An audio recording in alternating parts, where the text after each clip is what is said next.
Maka untuk itu Pak, ya, ajakan-ajakan kembali kepada Quran as-Sunnah, sementara dia tidak pernah belajar usul fikih, ini yang berbahaya Pak. Semua paham-paham ekstrim itu bermula dari madrasah-madrasah seperti ini. Kenapa? Karena dari awal sudah diajarkan intoleransi Pak, tidak menghormati pendapat orang lain. Kalau selalu pendidikan kita, ruang pendidikan kita selalu mengajarkan kita terpaku pada satu dalil, nafikan dalil-dalil yang lain, menaikkan bendera wala wal bara, mengajarkan kebencian kepada orang di luar daripada kelompok kita, maka kalau kata Ustadz Adi Hidayat Pak, tinggalin sudah. Kenapa? Karena pengajian ini, majelis taklim ini mengajarkan kita sama, betul, mengajarkan kita menjadi orang yang bertakwa, menjadikan kita orang yang anfa'uhu linnas. Bukan menjadikan kita beragama ini menjadi eksklusif. Lalu melihat saudara-saudara kita yang tidak semanhat dengan kita, lalu kita benci dengan mereka. Tidak, Pak. Inilah yang saya alami, ya kan? Ketika saya dulu menjadi anggota Polri, saya nggak mau Pak nyanyi lagu Indonesia Raya. Kenapa? Musik haram. Ini adalah tauhid. Ya, dikit-dikit kita menyalahkan orang lain, mengkafirkan orang lain di luar daripada kelompok kita. Mulai saya disersi, tidak dinas lagi dan sebagainya. Akhirnya saya bergabung dengan Dulmatin, ya, dan jaringan-jaringan Nurdin pada saat itu. Dan akhirnya saya tertangkap dengan Densus 88 tahun 2010. Dan saya dihukum, divonis selama 10 tahun Pak di penjara. Ya. Nah, inilah, ya. Makanya betul apa yang dikatakan oleh Abdullah bin Wahab, seorang tabi'in, yang mengatakan, laula Maliku wal Lais lahalaktu. Kalau bukan karena Imam Malik dan Imam Abu Lais, sungguh aku telah celaka. Kenapa? Karena kuntu adzunnu ma ja'an Nabi Muhammad sallallahu alaihi wasallam ya'malu bi. Karena aku mengira setiap apa yang datang dari Nabi Muhammad sallallahu alaihi wasallam itu bisa diamalkan begitu saja, Pak. Assalamualaikum warahmatullahi wabarakatuh. Innal hamdalillahi nahmaduhu wa nasta'inuhu wa nastaghfir wa na'udzu billahi min shururi anfusina wa min sayyiati a'malina may yahdihillahu fala mudhillalah wa may yudlilhu fala hadiyalah. Asyhadu an la ilaha illallah wahdahu la syarikalah wa asyhadu anna Muhammadan abduhu wa rasuluh. Allahumma shalli wa sallim ala nabiyyina Muhammadin wa ala alihi wa ansorihi wa junudihi wa man tabi'ahum bi ihsanin ila yaumidin, amma ba'd. Fa inna asdaqal haditsu kitaballah wa kharal hadi Muhammadin sallallahu alaihi wasallam wa syarrul umur muhdatsatuha wa kullu muhdatsatin bid'ah wa kullu bid'atin dhalalah wa kullu dhalalatin finnar. Ikhwanu fiddin, saudara-saudara saya yang insyaallah dirahmati dan dicintai oleh Allah Subhanahu wa taala. Pertama, ada tetangga saya juga ini, kawan saya Pak Ibda Iwan, ya. Beliau ini teman kecil kita juga gitu di daerah Kelapa II Brimob, ya, di asrama. Jadi saya juga termasuk anak kolong dulu, bapak saya polisi, abang saya juga polisi gitu. Dan saya pernah juga jadi polisi, ya, selama 13 tahun, tetapi kemudian karena bergaul dengan Dulmatin, ya, bergaul dengan jaringannya Nurdin dan sebagainya, akhirnya saya memutuskan untuk hijrah. Sama kayak antum juga gitu kan. Tapi siapa sangka kemudian saya langsung di PTDH dipecat. Dan beliau tahu sendiri waktu itu di Polres Depok, ya Pak, ya, Pak Iwan. Beliau saksi mata, ya. Sampai saya terlibat dalam kasus terorisme dan kemudian qadarullah saya ditahan selama 10 tahun. Ya, sama dengan yang lainnya, ya, karena siksa juga, ya, candra di muka. Jadi satu malam bersama Densus 88. Wah, pengalaman yang paling berkesan dalam hidup saya, ya. Karena habis-habisan kita. Tapi kalau nggak begitu, kita nggak ketemu di sini nih, ya. Alhamdulillah gitu. Oke, thayyib. Saya cuma mau cerita aja begini, pengalaman. Mudah-mudahan ini menjadi ibrah buat antum semuanya. Kenapa 3.000 teroris yang ditangkap di Indonesia? Ya, ini udah ada 3.000, Pak. Hampir 3.000, bahkan udah sampai 3.000. Teroris yang ditangkap oleh Densus 88 selama 2 dekade sejak tahun 2000 sampai 2021. Bentar.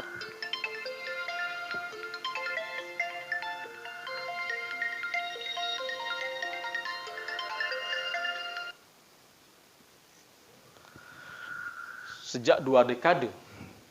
Itu kenapa kebanyakan mereka jargonnya ingin kembali kepada Quran dan As-Sunnah.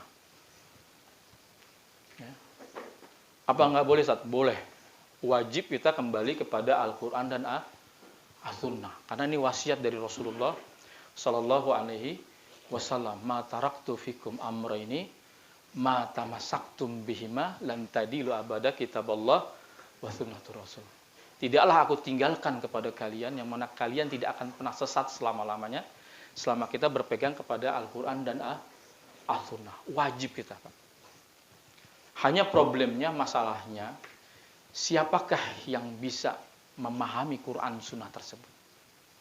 Apakah kita orang-orang awam yang mungkin bisa jadi belum pernah mondok pesantren, ya, belum pernah mondok dalam waktu yang lama, lalu kemudian kita bisa mengatakan ini boleh, ini tidak boleh, ini halal, ini haram. Apalagi perkara-perkara tersebut banyak dibangun oleh ijtihadiyah. Maksudnya ijtihad itu adalah perkara-perkara yang memang di Al-Quran dan di As-Sunnah nggak disebutkan. Ulama hanya bisa mentarjih. Ya, mentarjih itu artinya mana pendapat yang dicari terkuat. Karena dalam bab fikih ijtihad itu semua persoalan-persoalan agama itu adalah mabniyun ala ghalabatul dzan. Yaitu banyak dibangun dengan sangkaan yang terkuat. Maka dalam fikih Syafi'i itu Imam Syafi'i pernah bilang ar-ra'yi shawabun yahtamilul khata, ar-ra'yu ghairu khata yahtamilu shawab. Pendapat saya benar tetapi bisa jadi mengandung kesalahan. Tetapi pendapat orang salah, tetapi juga bisa menjadi mengandung yang namanya kebenaran. Dalam bab fikih, dalam perkara-perkara yang banyak dibangun ijtihad, atau perkara-perkara yang sifatnya nuzul. Dan nuzul itu perkara-perkara yang sifatnya itu kontemporer. Itu adalah Muhammadiyun ala ghalabatul dzan. Kebenarannya itu cuma 70%, Pak. 30%-nya itu siap digugat. Artinya apa? Hasil tarjih Syekh bin Baz itu belum tentu rojih menurut Syekh Utsaimin. Hasil tarjih Muhammadiyah belum tentu rojih menurut pendapat Al-Irsyad. Pendapat rojih menurut pendapat orang Persis itu belum tentu rojih menurut Muhammadiyah, dan seterusnya dan seterusnya. Maka tidak ada, Pak, kebenaran yang mutlak di dalam masalah-masalah ijtihadiyah. Tetapi Pak, hari ini ya banyak kawan-kawan kita ya, kenapa bisa jadi ekstrim? Ini yang mau kita buka. Kenapa dia bisa jatuh kepada paham-paham yang kemudian gulu, ya, kemudian dia memanfaatkan rasa kecintaan kita kepada agama ini ya untuk tujuan-tujuan tertentu dari kelompok-kelompok ini. Ya. Karena memang, Pak, orang yang belum pernah belajar usul fikih, belum pernah belajar tentang bahasa Arab dan qawaidnya, ya, siap, monggo. Ya. Orang yang belum pernah mondok belajar tentang usul fikih, waraqat dan lain sebagainya, lalu kemudian dia coba-coba berfatwa, Pak. Bahaya, Pak. Kenapa? Karena memang kalau menurut Sufyan bin Uyainah, ya, seorang ulama di zaman salaf, dia pernah mengatakan al-haditsu mudillatun illa lil fuqaha. Hadis itu bisa menyesatkan kecuali bagi ahli fikih. Kenapa bisa demikian? Anda jangan coba-coba berfatwa sementara kita tidak mengetahui yang namanya nasah mansuh. Tidak tahu yang namanya mana am, mana khas, mana mutlak, mana muqayyad. Ya, tentang ulumul Quran, ulumul hadis, tentang dirayah dan riwayat. Tidak tahu asbabun nuzul. Ya. Begitu banyak, Pak, perangkat-perangkat yang harus kita pahami, yang harus kita tempuh, yang harus kita pelajari sebelum kita bisa berfatwa. Karena nanti ya sangat berbahaya sekali orang yang tidak tahu nasah mansuh, ya, tidak tahu bagaimana adanya ta'arud dalam dalil, lalu kemudian dia berfatwa, Pak. Lalu kemudian menyalah-nyalahkan orang lain kepada mukhalifnya, lalu menaikkan yang namanya bendera wal bara, loyalitas dan anti loyalitas kepada mukhalifnya. Padahal perkara-perkara tersebut adalah perkara-perkara yang sebetulnya banyak dibangun ijtihadiyah. Ulama biasa, Pak, berbeda pendapat. Tetapi kita tidak biasa, ya, kelompok-kelompok ini tidak bisa di dalam melihat perbedaan. Dan inilah yang menjadi pintu masuk untuk paham-paham terorisme, Pak. Maka betul apa yang dikatakan oleh Syekh Yusuf Qaradawi dalam bukunya, namanya Fiqhul Maqasid. Pernah punya, Pak, bukunya, Pak? Fiqhul Maqasid itu di dalam muqaddimahnya itu mengatakan bahwa biang daripada ekstremisme, biang daripada radikalisme, itu adalah literasi beragama. Kenapa? Karena mereka kelihatannya pejuang Islam, Pak. Mereka kelihatannya pejuang sunnah. Tetapi kata beliau Yusuf Qaradawi, mereka sedang menghancurkan Islam. Mereka sedang menghancurkan yang namanya sunnah. Kenapa bisa demikian, kata Yusuf Qaradawi? Karena mereka menghilangkan ruh dan substansi daripada sunnah tersebut. Mereka sering terjebak kepada teks-teks zahir nas. Ya, dengan alasannya apa? Alasannya adalah ta'zimun nusus. Ya, menghormati daripada nas. Nggak bisa, bunyinya begini, harus begini. Ya, tetapi mereka sedang membunuh sunnah, kata Yusuf Qaradawi. Maka kata beliau, terkadang Islam itu terdolimi oleh orang-orang soleh daripada musuh Islam itu sendiri. Saya ulangi lagi ya. Terkadang Islam itu terdolimi oleh orang-orang soleh daripada musuh-musuh Islam itu sendiri. Kenapa bisa demikian? Karena mereka menghilangkan substansi dan ruh.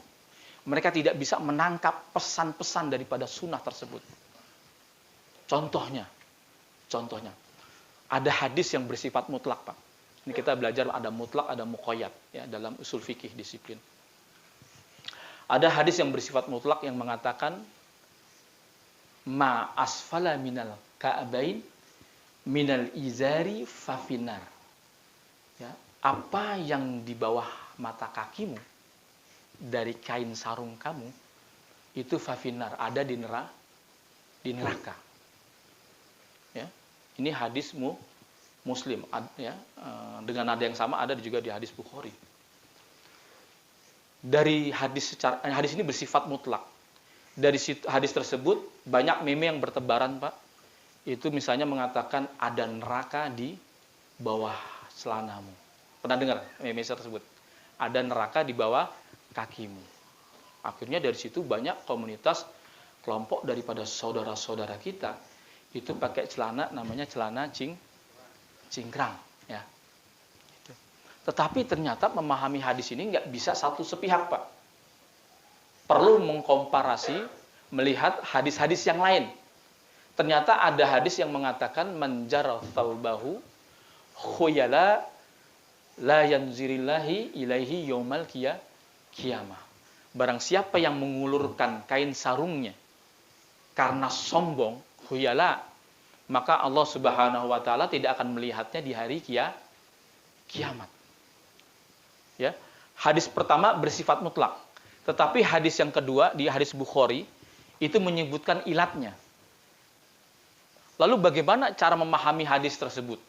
Ya, yang pertama bersifat mutlak, siapa saja yang di bawah mata kaki maka di neraka. Tetapi hadis kedua menyebutkan adanya ilat, yaitu khuyala. Artinya ketidaksesuaian, ketidaksukaan yang menyebabkan dia tidak dilihat sebagai rahmat oleh Allah Subhanahu wa taala di hari kiamat, itu karena khuyala, kesombongan. Maka ada sebuah buku yang cukup bagus, ya, dan ini merupakan tulisan daripada Ibnu Hajar Al-Asqalani. Judulnya adalah Al-Minhaj Al-Imam Ibnu Hajar Al-Asqalani fi Ta'wilil Hadis Al-Mukhtalifah. Jadi manhaj Ibnu Hajar Al-Asqalani di dalam melihat hadis yang kelihatannya itu kontradiktif. Bagaimana?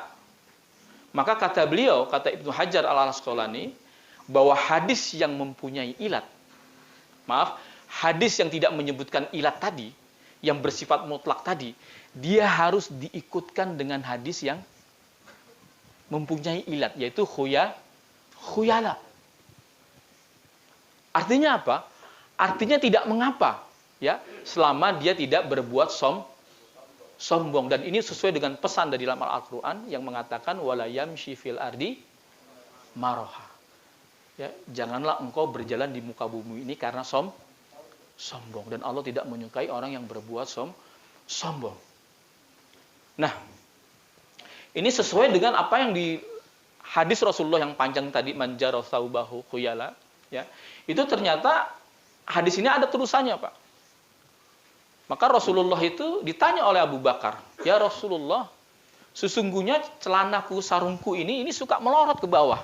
Ya, karena Abu Bakar ini badannya kurus, Pak. Ya, jadi celananya tuh kadang suka melorot dia di bawah mata kaki. Apa kata Rasulullah sallallahu alaihi wasallam? "Anta lasta miman khuyala. Yasna'uhu khuyala." Engkau ya Abu Bakar sebetulnya bukan termasuk orang-orang yang berbuat sombong. Antum bisa bayangkan, ya, ketika kemudian kita terpaku pada satu dalil, satu hujah, lalu kita menaikkan bendera wala wal bara. Padahal masalah ini adalah masalah yang masih diperselisihkan, ya, oleh kaum muslimin. Makanya kemudian di Muhammadiyah, di NU, atau di ormas-ormas yang lain, itu ada juga yang kemudian memakai celana di bawah mata kaki. Lalu apa lantas kita katakan? Fafinar? Tentu tidak. Inilah pentingnya kita kemudian, ya, mau, ya, jangan terjebak kepada satu dalil lalu menafikan dalil-dalil yang lain. Lalu menaikkan bendera loyalitas dan anti loyalitas kepada mukhalifnya. Nah, kita ini sering terjebak. Sistem pendidikan kita, ya, di kelompok-kelompok ini itu sering terpaku pada satu dalil. Ini ada contoh lagi dialog. Di dalam Manaqib Imam Syafi'i, ada seorang, dalam Manaqib Imam Syafi'i, dikarang oleh seorang ulama Mesir. Pernah ada suatu dialog antara Imam Ahmad dan Imam Syafi'i. Jadi Imam Syafi'i tanya kepada Imam Ahmad, "Ma ra'yukum man tarku shalah muta'ammidan?" Apa pendapatmu, ya Syekh, orang yang meninggalkan sholat secara sengaja? Lalu dijawab oleh Imam Ahmad, "Fi dzahir nas, man tarku shalah muta'ammidan fahuwa kafir." Orang yang meninggalkan sholat secara sengaja, ya, di dalam athar, itu adalah kafir, jelas. Lalu ditanya lagi oleh Imam Syafi'i, bagaimana taubatnya orang yang meninggalkan sholat tersebut? Lalu kata Imam Ahmad, ya dia sholat lagi. Lalu kata Imam Syafi'i, bagaimana orang kafir sholat? Kan tadi sudah jatuh kepada kafir. Lalu bagaimana orang kafir sholat? Lalu diamlah Imam Ahmad. Ini saya ambil juga cerita dari Gus Baha juga. Pernah dengar Gus Baha, Pak? Lalu apa kata Gus Baha? Hampir saja Imam Ahmad jatuh kepada paham Harurah. Maksudnya paham Harurah itu apa? Ya, Khawarid, ya. Ya.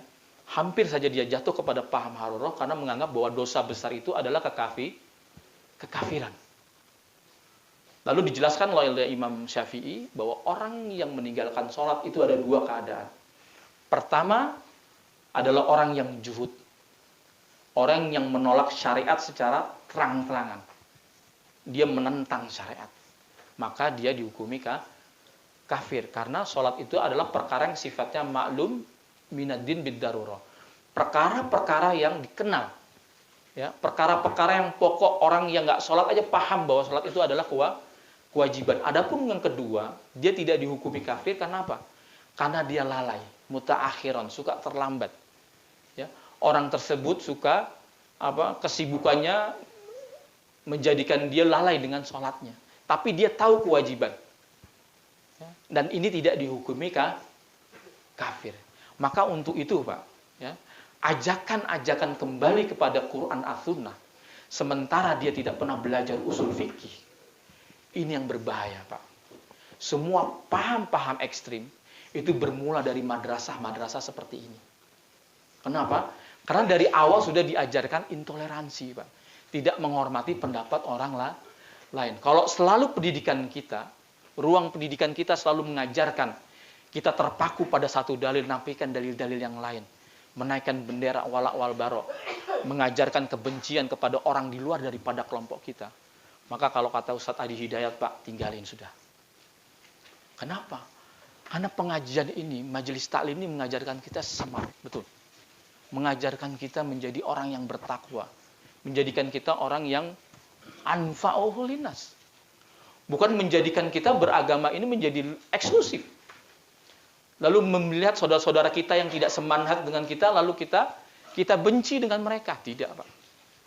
Inilah yang saya alami, ya kan? Ketika saya dulu menjadi anggota Polri, saya nggak mau, Pak, nyanyi lagu Indonesia Raya. Kenapa? Musik haram. Ini adalah tauhid. Ya, dikit-dikit kita menyalahkan orang lain, mengkafirkan orang lain di luar daripada kelompok kita. Mulai saya disersi, tidak dinas lagi dan sebagainya. Akhirnya saya bergabung dengan Dul Matin, ya, dan jaringan-jaringan Nurdin pada saat itu. Dan akhirnya saya tertangkap dengan Densus 88 tahun 2010. Dan saya dihukum, divonis selama 10 tahun, Pak, di penjara. Ya. Nah, inilah, ya. Makanya betul apa yang dikatakan oleh Abdullah bin Wahab, seorang tabi'in, yang mengatakan, laula Malik wa Lais lahalaktu. Kalau bukan karena Imam Malik dan Imam Abu Lais, sungguh aku telah celaka. Kenapa? Karena kuntu adzunnu ma ja'an Nabi Muhammad sallallahu alaihi wasallam ya'malu bi. Karena aku mengira setiap apa yang datang dari Nabi Muhammad sallallahu alaihi wasallam itu bisa diamalkan begitu saja, Pak. Kita tidak bisa serta-merta menyomot di Al-Qur'an dan hadis begitu saja tanpa kita tahu, Pak, apakah ayat ini sudah dinasah atau belum. Ya, kita bisa lihat bagaimana tentang minuman keras, Pak. Ya, itu mengalami nasah dan mansuh. Ya, ada beberapa periode. Ada salah satu bentuk tarbiyah dari Allah Subhanahu wa taala. Pertama terkait dengan minuman keras, ya kan? Yas'alunaka anil khamr wal maisir qul fihima ismun kabir wa manafi'u linas wa ismuha akbarim naf'ihima. Ya, dia bertahap, Pak. Ya, masih disebutkan bahwa minuman keras itu masih ada apa? Wa manafi'u linas, ada manfaat bagi manusia. Lalu yang kedua ayatnya terkait apa? Ya, terkait, ya, mereka mabuk-mabukan, ya, lalu mereka sholat sehingga salah bacaan mereka. Lalu turunlah ayat yang mengatakan la taqrabus shalah wa antum sukara. Jangan dekati sholat kamu dalam keadaan mabuk. Sampai kemudian, ya, yang terakhir adalah ketika terjadi bentrokan, clash antara Ansor dan Muhajirin. Lalu kemudian Umar bin Khattab minta ketegasan terkait minuman keras ini. Lalu turunlah ayat yang mengatakan innamal khamr wal maisir wal azlam wa ansabu rijsun min amalin syaitan fajtanibu. Baru secara tegas, Pak. 2 kali Al-Quran mencela minuman keras dan judi, baru saat yang ketiga kalinya dia mengharamkannya. Apa kata Bunda Aisyah radhiyallahu anha terkait masalah ini? Kalau seandainya Islam datang langsung mengharamkan minuman keras, maka pastilah Islam adalah agama yang pertama kali ditinggalkan oleh bangsa Arab. Kenapa bisa demikian? Karena Islam datang ketika itu bangsa Arab masih doyan minum minuman keras, Pak. Kok langsung dilarang, Pak? Dakwah bisa kacau, Pak. Maka kemudian ada yang namanya sunnatut tadarruj. Ada ketentuan-ketentuan Allah yang sifatnya itu bertahap, Pak. Jadi dalam berdakwah itu kita tidak bisa serta-merta hitam putih saja. Ya, langsung kita saklek-saklekan, enggak. Makanya kemudian salah satu mawani takfir, penghalang daripada kekafiran. Karena ada sahabat di zaman Umar bin Khattab, ada sahabat yang nggak tahu kalau ayat ini telah dinasah. Ya. Karena dia masih mengatakan ketika ditangkap minum-minuman keras, sahabat ini bilang, loh, saya mendengar ada ayat, ya kan, innamal yas'alunaka 'anil khamr wal maisir qul fima ismun kabir wa manafi'ul linnas. Loh, Bukankah ayat itu sudah dinasah? Ya, dimansuh dengan ayat yang mengatakan innamal khamr wal maisir itu. Wah, dia nggak tahu, nggak pernah dengar baca itu. Padahal masalah minuman keras itu sudah menjadi perkara yang sifatnya qat'i. Perkara yang sifatnya itu maklum minad din gitu, bahwa minuman keras itu, tetapi karena dia salah takwil dan dia ada khata' di sana, dan Allah Subhanahu wa taala menjadikan khata' itu sebagai mawani dalam takfir, maka dia cuma dicambuk saja. Tidak berarti kemudian dia jatuh kekafiran karena menghalalkan apa yang diharamkan oleh Allah Subhanahu wa taala. Ini Pak bahayanya Pak, kalau kita tidak kenal yang namanya nasah wal mansuh. Dan ternyata Pak, ya, kawan-kawan kita ini yang terlibat dalam kasus-kasus terorisme termasuk saya, 3.000 di dalamnya, itu ternyata hasil daripada tarbiyah doktrinisasi ini Pak. Tarbiyah daripada brainwashing. Ini Pak bahayanya Pak, dahsyatnya. Memang kita ini ada kesalahan dalam pendidikan kita nih ikhwan, ya, yang memang sejak awal kita ini memang pertama belum pernah belajar tentang usul fikih Pak. Tapi maaf afwan dulu kita sampai berfatwa yang terkait dengan istilahnya namanya safkud dima. Apa itu safkud dima? Yaitu fatwa-fatwa yang berpotensi tertumpahnya darah seorang muslim Pak. Ya. Jadi nanti Pak, itu ada kisah, dan saya temukan kisah ini di Gus Baha juga. Jadi nanti ini lisan itu protes kepada Allah. Ya Allah, kenapa lisan ini itu disiksa lebih dahsyat, lebih sadis daripada anggota tubuh yang lain? Apa kata Allah Subhanahu wa taala terkait protes lisan ini? Karena dengan lisan-lisan tersebut, darah yang seharusnya terjaga dari timur dan barat, dia menjadi tertumpah. Alat-alat kelamin yang terjaga kesuciannya itu juga menjadi ternoda. Akibat apa? Akibat fatwa lisan tersebut. Maka aku akan siksa lebih dahsyat daripada anggota tubuh yang lain. Ini Pak bahaya daripada ini hadis-hadis qudsi. Ya. Kenapa bisa demikian? Ya, karena sekarang ini di akhir zaman muncul banyak orang yang sok berfatwa. Ya, ini mengatakan ini boleh, ini tidak boleh, ini halal, ini haram dalam perkara-perkara yang sebetulnya ulama itu menghindarinya, Pak. Kenapa? Karena terkait dengan tumpahnya darah seorang muslim, Pak. Tetapi akibat kecerobohan, akhirnya Pak, kita lihat bapak-bapak kepolisian akhirnya ditembakin di jalan-jalan. Kita bisa lihat bagaimana ya, peristiwa Bang Iwan ya, mengerikan pada 2018 ketika Makobrimob dikuasai oleh anak-anak Ansor Daulah. Pada saat itu beliau termasuk yang ditawan Pak sama para teroris. Kawan-kawan dia itu mati 5 orang dari Densus 88 dengan kondisi yang sangat mengerikan. Lantas siapa yang mau bertanggung jawab terhadap tertumpahnya darah ini? Padahal kata Rasulullah Shallallahu Alaihi Wasallam, la zawalud dunya ahwanun indallahi min qatlil muslim. Bahwa hancurnya dunia ini itu masih lebih ringan di sisi Allah daripada tertumpahnya darah seorang muslim, Pak. Kata Rasulullah, kata Allah, wa may yaqtul mu'minan muta'ammidan fajazaohu jahannam, ya, fajazaohu jahannam wa ghadiballahu alaihi wa la'allahu wa adalu azaban azima.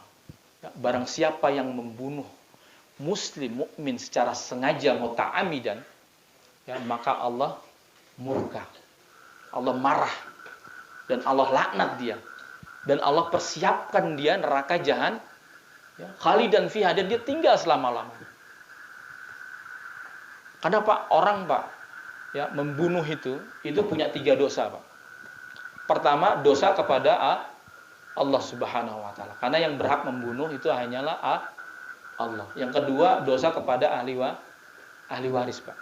Karena akibat yang dia bunuh bisa jadi anak-anaknya menjadi yatim dan istrinya menjadi janda. Kompensasinya, Pak, kalau membunuhnya nggak secara bunuh sengaja, maka itu 100 onta. di Arab Saudi, di Sudan, kalau orang membunuh muslim nggak sengaja, tabrak lari dan sebagainya, itu bisa dibayar dengan 100 ekor unta. Sekarang satu ekor unta harganya 35 juta sampai 40 juta. Itu unta yang terbaik. Kali aja 100, Pak. Kira-kira ahli warisnya lumayan nggak, Pak? Lumayan 4 M. Atau 3,5 M. Makanya nyawa mahal harganya, Pak. Nggak kayak di sini, Pak. Saya kalau ngeri baca koran di daerah Oku ya, kasus-kasus pembunuhan, perampokan dan sebagainya, itu ngeri. Ya. Sampai ada kampung di sini, kampung apa Pak namanya Pak? Ya, begal dan sebagainya. Waduh. Saya dulu kalau masih di kepolisian ya, Pak Iwan, itu kalau nggak kelompok Lampung, kelompok Palembang. Maaf ya kalau di sini insya Allah, gitu kan. Jadi Sumsel itu ada gengnya dia. Di penjara-penjara kita waktu di Cipinang ada geng Korea, itu maksudnya orang-orang Medan, ada geng Arek, ya. Tapi ada geng Lampung. Wah, itu. Itu seperti itu, Pak. Jadi mahal harganya. Terus yang ketiga, dosa kepada si korban. Ya. Allah masih bisa ampuni, ya. Tapi kalau dosa kepada hakul adam, ente nggak akan dapat keredoan, keikhlasan, kecuali korban itu sendiri yang. Makanya nanti di hari kiamat, orang yang dibunuh, ditumpahkan darahnya, itu dia akan menghadap kepada Allah. Ya Allah, ya kan, nanti ditanya ya oleh orang, wa kaifa tasna'u bila ilaha illallahu ja'at yaumal qiyamah. Ya, jadi Rasulullah itu ketika itu ada sahabat namanya Usama bin Zaid, yang mana dia membunuh orang yang karena muawidzan. Muawidzan itu artinya orang yang minta perlindungan, modus, ya. Ketika mau dibacok, lalu orang ini mengucapkan la ilaha illallah. Ah, kata Usama, ini modus saja kali ini. Langsung ditebas Pak, dangs, mati. Tapi ini dilihat oleh para sahabat yang lainnya, dan ini diadukan kepada Rasulullah. Dan Rasulullah mendengar itu duka, Pak. Rasulullah itu marah, sedih dia. Dipanggillah Usama bin Zaid. Padahal Usama bin Zaid ini merupakan anak daripada Maula Rasulullah. Maksudnya itu anak angkat daripada Rasulullah, yaitu Zaid bin Harisah. Ta'al ya Usama. Wa kaifa tasna'u bila ilaha illallah ja'at yaumal qiyamah. Apa yang engkau pertanggungjawaban ya Usama, orang yang engkau bunuh nanti di hari kiamat dia ya membawa la ilaha illallah. Diamlah Usama. Ditanya lagi oleh Rasulullah, wa kaifa tasna'u bila ilaha illallah ja'at yaumal qiyamah. Apa yang engkau pertanggungjawabkan nanti, orang yang engkau bunuh nanti itu membawa la ilaha illallah. Afirli ya Rasulullah, tolong buatkan ampun buat kami ya Rasulullah. Rasulullah enggak buatkan ampun. Ya. Diucapkan yang ketiga kalinya, wa kaifa tasna'u bila ilaha illallah ja'at yaumal qiyamah. Apa yang engkau pertanggungjawabkan di hadapan Allah, orang yang kau bunuh itu nanti dengan membawa la ilaha illallah. Maksudnya bagaimana? Kalau kolbunya ya nggak Anda percaya, apalagi yang bisa Anda percaya kecuali dengan lisannya, itu maksudnya. Maka dalam lafaz yang lain dikatakan afala syaqabta fi qalbu. Apakah engkau telah belah dadanya? Ini modus ya Rasulullah. Iya, tapi ente udah belah belum dadanya? Sekalipun kita belah dadanya, kita juga nggak tahu. Maksudnya, kalau memang nggak tahu isi hatinya, kenapa ente nggak dengarkan lagi melalui lisannya? Itu maksud hadis itu begitu. Artinya apa? Betapa berat Pak nanti Pak. Kita tidak saja bertanggung jawab di hadapan Allah Subhanahu Wa Taala, karena kita telah memanggil haknya Allah, ya, memotong haknya Allah, merampas haknya Allah, yaitu untuk menghidupkan dan mematikan. Lalu yang kedua, dosa kepada, apalagi Pak, dosa-dosa darah kaum muslimin yang tertumpah. Dan kita lihat bagaimana track record, ya, mungkin jamaah yang pernah Bapak ikuti. Ya, kita sejak 2007-2008 juga bergabung dengan kelompok-kelompok jamaah Islamiyah. Ya, bahkan saya bersama ya, pelaku bom Bali satu dul mati dan sebagainya. Ya. Kawan-kawan tidak begitu melihat, ya, peduli dengan adanya korban di antara kaum muslimin. Makanya ketika kita ingin mengambil maslahat jihad, tapi di satu sisi kita akan mendatangkan korban daripada kaum muslimin, maka kita boleh Pak menghindarinya Pak. Ya. Kita kan enggak Pak, karena kita ingin mengambil maslahat jihad, ya. Tapi di satu sisi nanti akan jatuh korban daripada kaum muslimin, kita tancap gas terus Pak. Enggak peduli dengan adanya darah kaum muslimin yang tertumpah Pak. Padahal dalam kaidah usul mengatakan darul mafasid muqaddamun ala jabil masolih. Mencegah kerusakan itu harus didahulukan daripada amalan yang kelihatannya punya maslahat Pak. Jangankan itu Pak, ya. Kalau kita punya sebuah pendapat, ya, pendapat yang kita anggap ini pendapat sunnah, tapi di satu sisi dia akan menimbulkan kesalahpahaman kepada kaum muslimin, maka kita boleh Pak menundanya. Ini pernah Pak terjadi pengalaman saya, ceritanya di Aceh. Jadi kira-kira teman-teman pada waktu itu kelelahan, saya dulmatin, ya, dengan para ikhwan-ikhwan yang lainnya. Kita ketinggalan sholat subuh. Jadi kita dengar sudah azan. Akhirnya kita buru-buru masuk ke masjid, tapi kita ketinggalan satu rakaat. Akhirnya kita sholat, ya kan? Kemudian kita menyempurnakan sholat tersebut. Karena teman-teman dan kawan-kawan ini tidak sholat fajar, maka mereka melakukan sholat ba'da subuh. Karena ada dalilnya, betul nggak? Tapi itu tidak boleh serta-merta kita lakukan kalau memang itu bisa menimbulkan fitnah. Karena dalam mazhab Syafi'i, ya, itu tidak ada sholat ba'da subuh. Tapi ikhwan Pak, dengan cerobohnya pada saat itu sholat ba'da atau sholat fajar setelah subuh. Itu Pak orang-orang Aceh pada saat itu Pak, itu melihat kita semua Pak. Ini aliran sesat mana lagi nih? Ya. Setelah selesai, saya protes sama ikhwan-ikhwan. Antum parah, saya bilang gitu. Antum bawa perhatian ini. Kenapa pada sholat ba'da subuh? Loh, kenapa? Kan ada dalilnya. Iya. Tapi ini nggak dikenal dalam mazhab Syafi'i.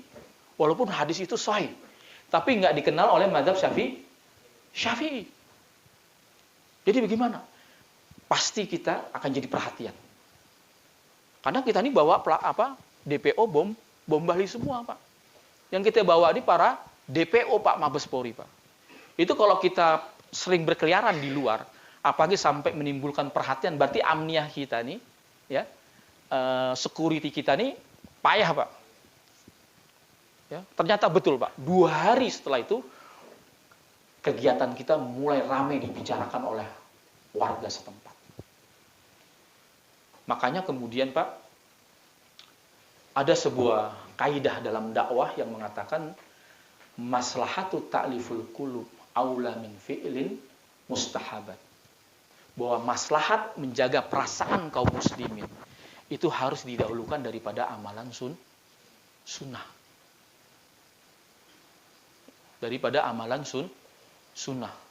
Loh, kaidah ini ternyata berasal daripada hadis Rasulullah Shallallahu Alaihi Wasallam yang mengatakan, ya Aisyah, innaki kaumin, ya, hadisun ahdun bil jahiliyah, ya kan, maka waja'aluha bibaini. Ya Aisyah, kalau seandainya kaum engkau baru saja lepas daripada kejahiliaan, baru keluar dari kesirikan, lalu baru masuk Islam, mereka mu'alaf, waja'aluha, ya, maka aku akan hadisun Ka'bah, ya, maksudnya dia akan lahadamul Ka'bah, kalau saya salah bunyinya seperti itu. Saya pasti akan hancurkan Ka'bah dan saya akan rubah, ya, dan membuat 2 pintu.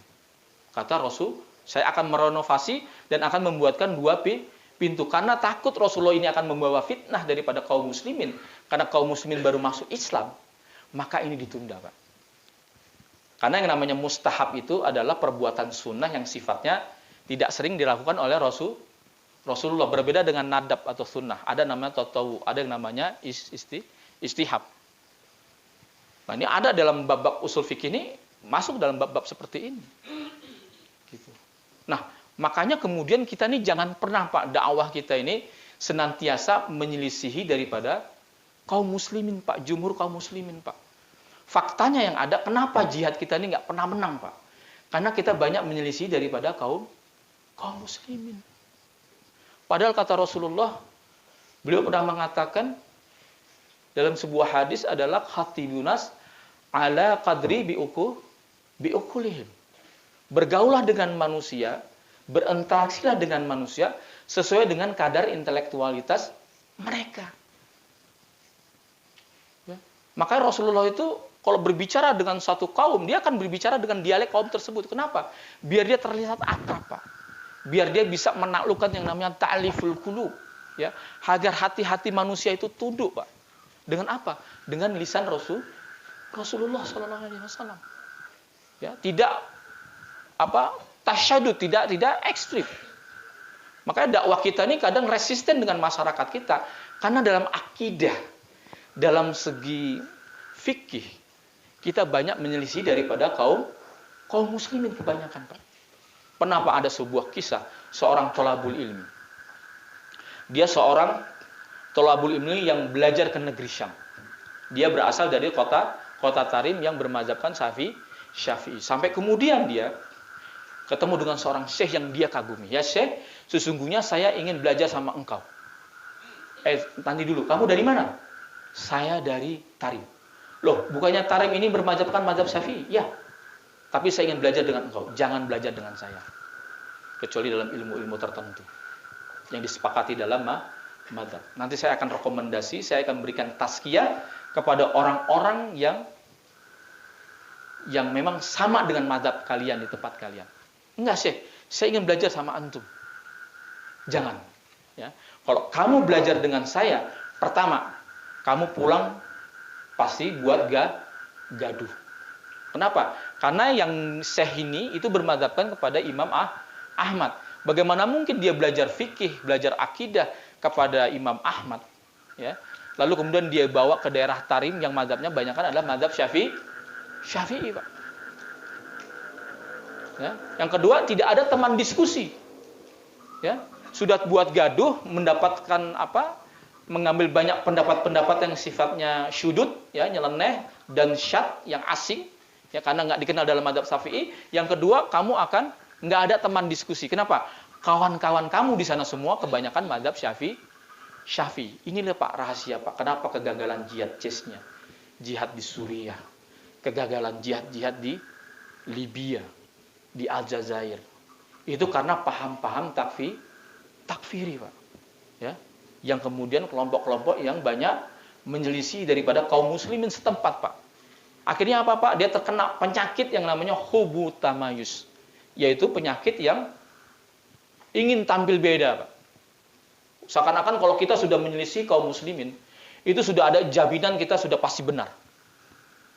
Apa pakai dalilnya? Bada al-islama ghoriban, fasayaudu ghoriban kama bada'a. Biarlah semua orang memusuhi kami, karena kebenaran itu tidak akan pernah. Wow, sampai begitu dalil dia. Padahal kita kebenaran itu bersama yang namanya yadullah ma'al jamaah. Kekuatan Allah, ya, tangan Allah itu bersama jamaah, Pak. Maka ketika terjadi perselisihan di kalangan kaum muslimin, ya, Anda nggak usah bingung, ya, antum nggak usah kaget gitu. Ikut yang mayoritas, Pak. Kenapa? Karena dengan mayoritas tersebut itu ada jaminan garansi dari Allah Subhanahu wa ta'ala. Inna ummati lan tajtami'u ala dolalatin. Tadi disebutkan sama kiai tadi. Sesungguhnya umat ini, ya, itu tidak akan pernah bersepakat dalam satu kesesatan. Ya. Kalau ada kita anggap sebagai sebuah kemungkaran, kita anggap sebagai sebuah kesesatan, pasti ulama-ulama Islam sudah sepakat. Kalau belum sepakat, berarti tidak ada hisbah, Pak. Tidak ada yang namanya amar ma'ruf nahi mungkar, Pak. Dan ulama itu sepakat masalah itu. Karena apa kata Rasulullah? Idza ra'aitum ikhtilafan fa'alaikum biswadul a'zam. Kalau kalian melihat perselisihan di kalangan kaum muslimin, maka peganglah kalian kepada yang Mayoritas Pak sudah Pak, aman sudah Pak. Ya. Misalnya demokrasi syirik. Ini kawan-kawan kan masih banyak yang meyakini demokrasi syirik, betul nggak? Ya kan? Dulu kita baca 2007-2008 itu buku namanya Ad-Demokratiyah Dinun, ya, agama demokrasi, karena ini sistem syirik dan sebagainya. Tapi sayangnya Pak, ulama nggak sepakat karena hasil tarjih Syekh Al-Maqdisi terkait demokrasi itu adalah syirik, itu nggak disepakati oleh banyak kaum muslim. Artinya apa? Berarti kemungkarannya masih diperselisihkan. Beda dengan yang namanya zina, beda dengan yang namanya minuman keras, beda yang dengan namanya pencurian, tetap batil, tetap haram Pak. Dan itu sepakat semua Pak. Tapi kalau melihat kemungkaran yang belum disepakati, berarti kemungkarannya nggak jadi sampai pada derajat qat'i Pak. Coba ngaku nabi palsu. Ya, di kampung misalnya ada nabi palsu, pasti kaum muslimin sepakat Pak. Kenapa bisa demikian? Karena ini masalah maklum, prinsip, dan tidak ada nabi kecuali Nabi Muhammad, dan ini kemungkaran Pak. Biasanya ulama-ulama kaum muslimin kompak Pak, nggak ada perbedaan. Tetapi kalau masih ada perbedaan dalam masalah-masalah tertentu, berarti nggak ada hisbah di dalamnya. Itu patokan kita Pak dalam beragama. Maka jangan pernah menyelisihi daripada kaum muslimin Pak. Kita ikut dengan yang mayoritas Pak. Karena apa? Ada jaminan dari Allah Subhanahu wa taala bahwa yang mayoritas ini ada kebenaran di sana. Itu aja. Lalu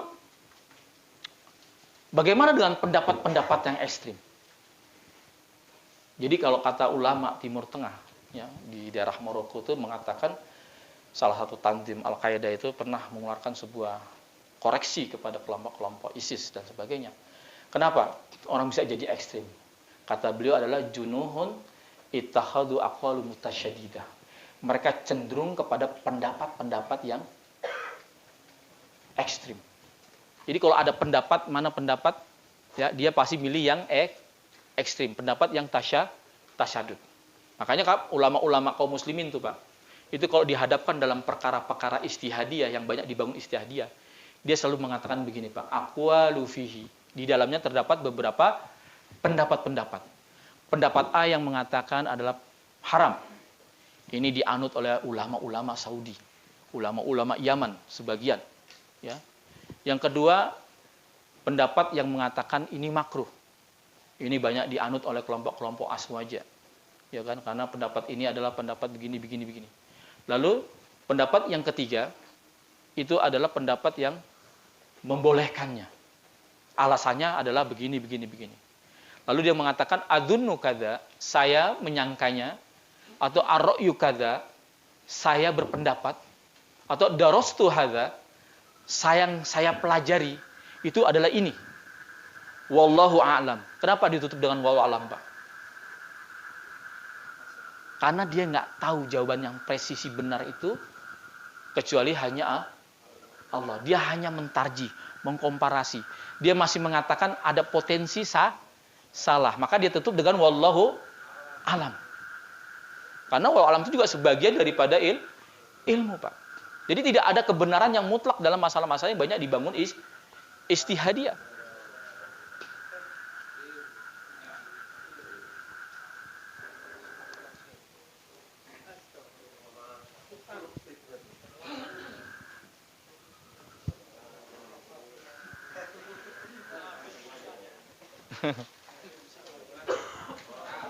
Alhamdulillah. Saya lanjutkan. Karena tidak ada kebenaran yang mutlak Pak dalam perkara-perkara yang banyak dibangun istihadiyah. Makanya kemudian ulama-ulama yang betul-betul ulama Pak itu selalu mengkomparasi semua dalil yang ada. Dia nggak pernah mengajarkan ke umatnya, dia tidak pernah berdusta atas nama Allah. Nah hari ini kita banyak melihat orang yang berdusta atas nama Allah. Ini Allah katakan ini, katakan boleh, Allah katakan haram. Padahal Allah tidak mengatakan dan Rasulnya mengatakan itu dari Allah. Dia berdusta atas nama Allah Subhanahu wa taala.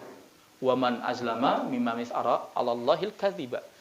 Ya, siapa yang lebih zalim? Orang yang mengatasnamakan Allah, tidak mengatakan ini halal, ini haram, tapi dia mengatakan, ya. Dan ini banyak Pak, ya. Wah, polisi dan tentara itu kafir. Dalilnya ada di Al-Quran, inna fir'auna wa hamana wa junudahuma kanu khati'in. Sesungguhnya Fir'aun, Haman, dan bala tentaranya adalah orang-orang yang salah. Ini Pak, akibat memahami hadis-hadis seperti ini Pak, di kitab Al-Jami. Dulu kitab Al-Jami ini dipakai oleh Jamaah Islamiyah di Poso Pak. Makanya kemudian ada polisi-polisi yang beberapa ditembak-tembakin pada waktu itu Pak. Dan darah tertumpah. Kenapa? Karena kajian kitab Al-Jami yang dikarang oleh Syekh Abdul Qadir bin Abdul Aziz atau Dr. Sayyid Iman. Buku ini terlanjur beredar, dikaji ya tentang takyinnya polisi dan tentara. Karena dianggap ini adalah negara kafir. Darah tertumpah, Pak. Siapa yang mau tanggung jawab? Ya, tentunya yang pertama kali mempelajari buka kitab yang namanya kitab Al-Jami. Ya, dia terpaku Pak pada satu dalil Pak, lalu nafikan dalil-dalil yang lain. Dia tidak mau komparasi disebutkan. Makanya orang alim itu Pak kalau mendapatkan persoalan-persoalan yang sifatnya ijtihadiyah, dia beberkan semua pendapat-pendapat, lalu dia tarjih. Ya kan? Makanya kemudian betul apa yang dikatakan oleh Sufyan Tsauri, ya seorang imam madzhab, beliau mengatakan innamal ilmu innana ar-ruqsah minathiqah wa amma tasydid fayasun kula ahad. Sesungguhnya ilmu di sisi kami yang banyak memberikan rukhsah, keringanan, dispensasi, maaf, itu berasal dari ulama-ulama yang terpercaya. Adapun sikap-sikap ekstrim wa amat tasydid, maka siapa juga bisa. Karena untuk menjadi seorang yang ekstrim itu nggak perlu belajar lama, Pak. Untuk menjadi seorang yang ekstrim dia nggak perlu belajar usul fikih. Cukup dia terpaku pada satu dalil, dia telan bulat-bulat apa yang jadi doktrin ustadznya, ya dia benarkan, dia jalankan sampai kemudian tertumpahnya darah seorang muslim. Maka kalau sudah ikut pengajian majelis taklim, kita jadi benci dengan saudara-saudara kita sesama muslim di luar daripada kelompok kita. Maka kata Ustadz Hadi Hidayat, tinggalin.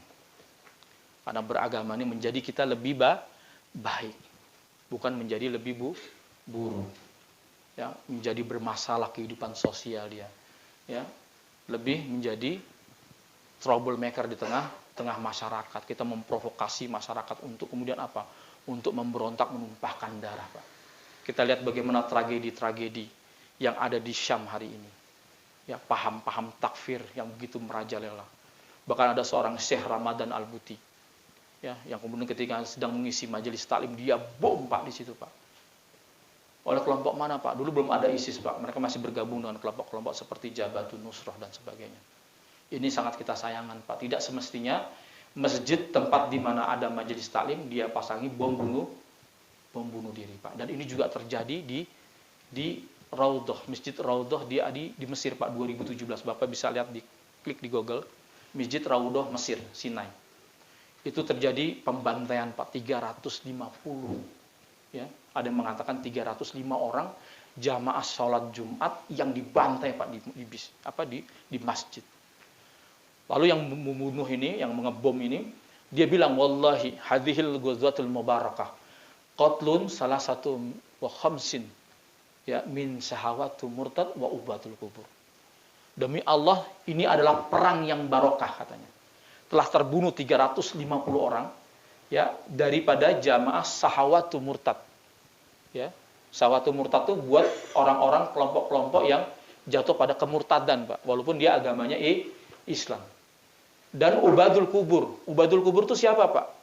Ubadul kubur itu adalah kelompok kaum muslimin yang masih melakukan istighosah, tabarukan, tawasulan, ya dianggap divonis sebagai ubadul kubur. Ubadul kubur dalam kitab-kitab Najd, dalam kitab-kitabnya Muhammad bin Abdul Wahhab dan para generasinya, itu dianggap sebagai kesyirikan, Pak. Luar biasa, Pak. Nah, siapa Pak yang bisa jamin? Saya yakin Bapak pernah baca Kitabut Tauhid Muhammad bin Abdul Wahhab, ya kan? Baca nggak, Pak? Baca. Nawakidul Iman, Nawakidul Islam, apa yang beberapa punya afiliasi pondok-pondok, Pak. Tapi kalau sudah baca kitab-kitab semacam Ad-Durrar Athaniyah, Pak, kita jadi takfiri, Pak. Saya baca buku-buku tersebut takfiri, Pak. Makanya kalau mau lihat gerakan Muhammad bin Abdul Wahhab yang asli, Itu adalah ISIS, Pak. Dia yang masih murni, Pak. Kalau yang sekarang hari ini yang tadi dikatakan ada pertanyaan tentang Salafi Wahabi, dia telah mengalami proses daripada evaluasi dan mengalami proses introspeksi. Akhirnya jadilah kelompok yang namanya Salafi dan sebagainya dan sebagainya. Nanti kita akan bicara tentang cabang-cabang dari itu semua. Dan ini sangat luar biasa, Pak. Ya, makanya hati-hati ya kita belajar ya. Pertama, pastikan kita jangan pernah salah dalam mencari guru, Pak. Pastikan guru dan ustadz kita dia mencintai bangsa dan negara ini. Mencintai daripada kaum muslimin. Ya. Dan kalau kata di dalam kitab Jawabus Su'al ya, yang dikarang oleh Syekh Atiyatullah Al-Libi, beliau mengatakan salah satu al-isma min fitnatin haula'i qaumin. Ya, salah satu bagaimana cara kita memproteksi diri, menjaga agar kita tidak terjebak kepada paham-paham takfiri. Kata beliau adalah pertama adalah at-tamassaku bil imani jumali, yaitu berpegang teguh kepada keimanan yang global. Udah, Pak, kita nggak usah dituntut, kita bukan ulama ya, bukan orang yang bisa menggali perkara-perkara yang sifatnya dakik. Ya, kita ikut aja dengan ulama yang ada. Ya, jangan terjebak kepada paham-paham yang kemudian Anda menjadi pusing sendiri. Apalagi sampai derajat sampai taraf yakin dalam setiap persoalan, Pak. Bahwa persoalan ini sudah selesai, tamat. Nggak ada pendapat-pendapat yang lain. Jangan gitu, Pak. Karena nanti juga rawan salah nanti. Kita kelelahan, hasil tarjih kita, misalnya yakini bahwa polisi itu kafir, ternyata digugat oleh pendapat yang lain yang lebih sorih, yang lebih rojih. Ntar kita sakit hati, Pak, baperan. Maka untuk itu kita harus apa? Ya harus salamatus sodor. Ya, hati kita lapang dada dalam melihat perbedaan. Itu aja. Ya. Jadi udah. Ya. Kita yakini rukun iman itu ada 6, rukun Islam ada 5. Insya Allah kita baik dengan tetangga. Ya, kita berbuat baik, ya, menerima tamu dan sebagainya. Ya, banyak berinfak. Ya, bersedekah, menjalin silaturahmi, insya Allah kita masuk surga, Pak. Kita nggak dituntut di luar daripada kemampuan kita untuk jadi ulama semua, enggak. Gitu. Makanya ada dalil-dalil umum yang sifatnya itu seperti itu. Yang kedua adalah al-ma'rifatu bisyarrihi wa tataquhu, yaitu mengenali kejahatan. Ya, dan mencoba untuk menghindarinya. Ya, karena kebanyakan kaum muslimin, Pak, ikut pada kelompok-kelompok yang intoleransi, radikal, ikut pada kelompok-kelompok yang teroris-teroris, itu kebanyakan karena mereka tidak mengetahui keburukan daripada kelompok ini. Keikhlasan, yang dijual apa, Pak? Agama, Pak. Karena agama ini menjadi daya tarik, Pak, magnet. Maka betul apa kata Ibnu Rusdi yang mengatakan idza aradta an tatahakkam bil jahil taklifu kullu batil bigilafiddin. Kalau Anda ingin menguasai orang-orang bodoh, maka bungkuslah setiap kebatilan itu dengan agama, Pak. Bagaimana kita lihat, Pak, hari ini ya agama itu sering digunakan, dijadikan kedok untuk merekrut, menipu kepada sesama kaum muslimin dengan dalih-dalih keagamaan. Sangat banyak. Karena emang ini daya tarik, Pak, memikat sekali gitu agama ini.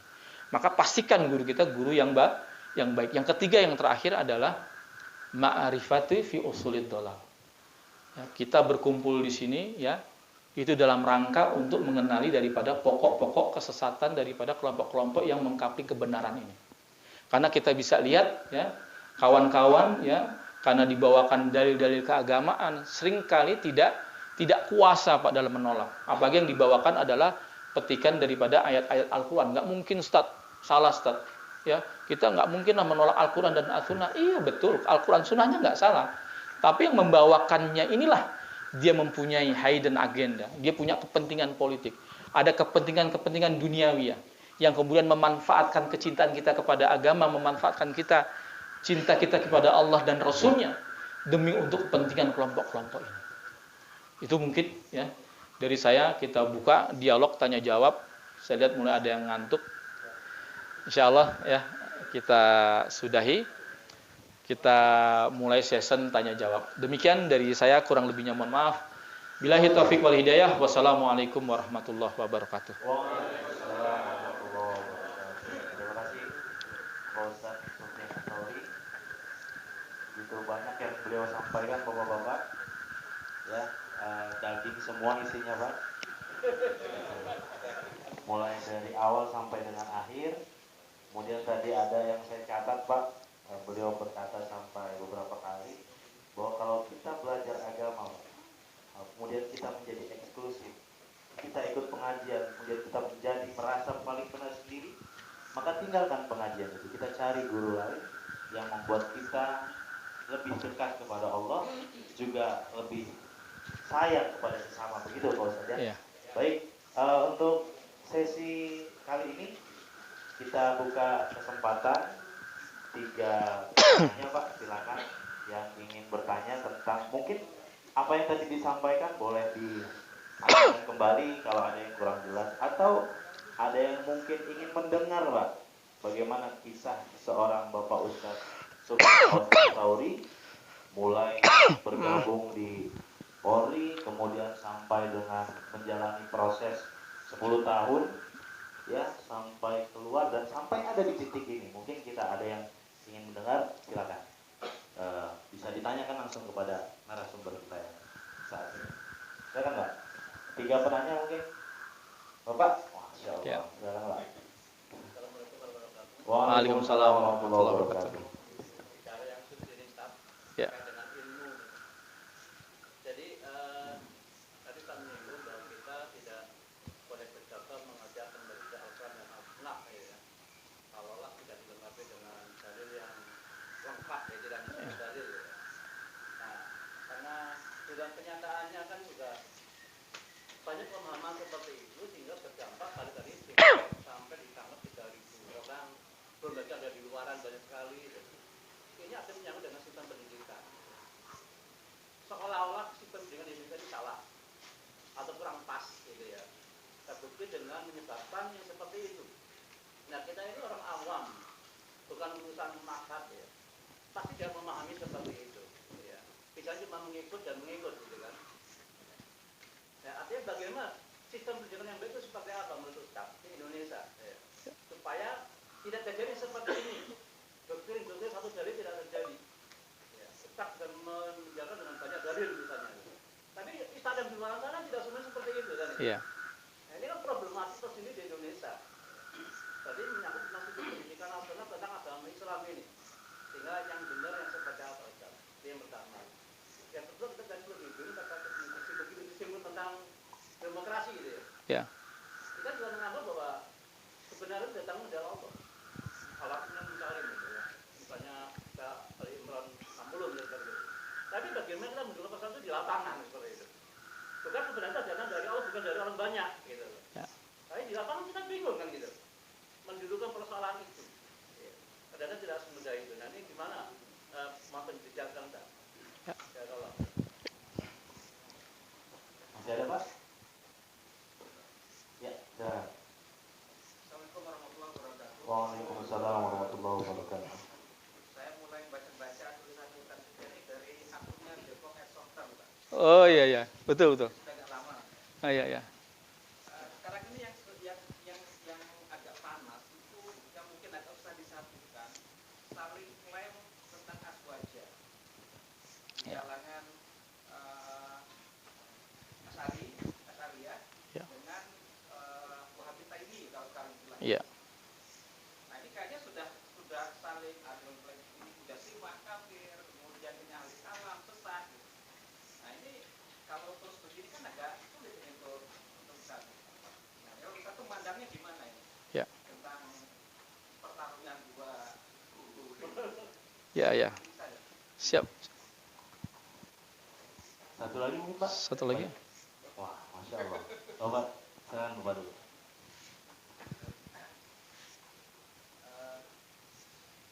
Untuk memahami teks gitu ya, kalau kata Ibnu proses itu memang secara struktur keilmuan memang ada tahapan-tahapan dari nas kemudian sampai kepada nas dan kemudian dilanjutkan dengan makosid atau masalah. Cuman itu kan tidak bisa dipahami cuma-cuma oleh orang awam ya. Ya. Kemudian akhirnya terjadi diferensi atau perbedaan dalam memahami teks maupun konteks. Nah kalau dilihat dari sekilas tadi apa yang disampaikan Ustaz Sufyan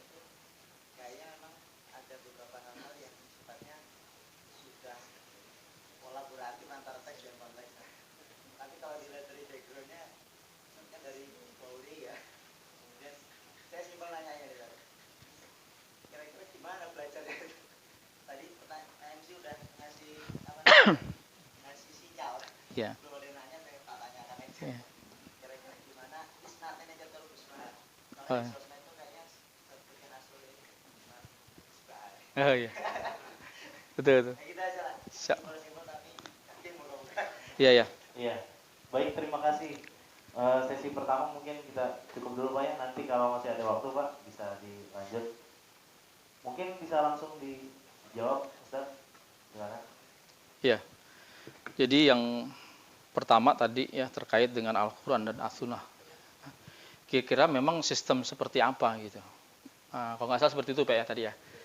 Jadi gini, di Al-Quran itu tidak pernah ada secara tegas sistem apa ya pemerintah itu mau dibuat dan dibikin. Terkadang di Al-Quran memuji kerajaan Daud dan kerajaan Sulaiman. Tetapi ketika Rasulullah wafat, Rasulullah pun tidak pernah memilih Umar atau Abu Bakar untuk menjadi pengganti selanjutnya, kecuali dengan isyarat menggantikan dalam sholatnya. Dan ketika Abu Bakar wafat, beliau ya langsung menunjuk kepada Umar bin Khattab untuk menjadi pengganti dia. Begitupun Umar bin Khattab ketika dia meninggal dunia sebelum wafat karena tertusuk, beliau cuma meminta kepada agar anaknya dilibatkan dalam panitia 6 tersebut ya, dengan syarat jangan memilih anaknya tapi dilibatkan dia dalam syura sahabat. Makanya nanti ada istilah namanya majelis syura. Ya, sampai kemudian Islam mengenal sistem kekuasaan itu adalah sebagai warisan. Ternyata di Al-Quran nggak ada sistem yang baku dalam menentukan sistem negara itu kayak apa. Boleh dengan kerajaan, boleh dengan kepemimpinan tunggal, ya sampai seumur hidup. Dipilihnya boleh secara aklamasi, sebagaimana kita melihat sistem kepemilihan dalam pemimpin hari ini di negara-negara modern.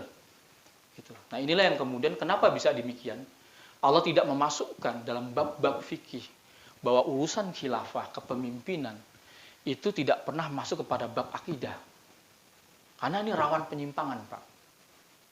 Gitu. Makanya kemudian semua bab khilafah dan sebagainya masuk kepada wilayah-wilayah fikih. Dan wilayah-wilayah fikih adalah wilayah-wilayah yang rawan yang namanya debatable. Ya. Banyak perbedaannya, ya, banyak ininya.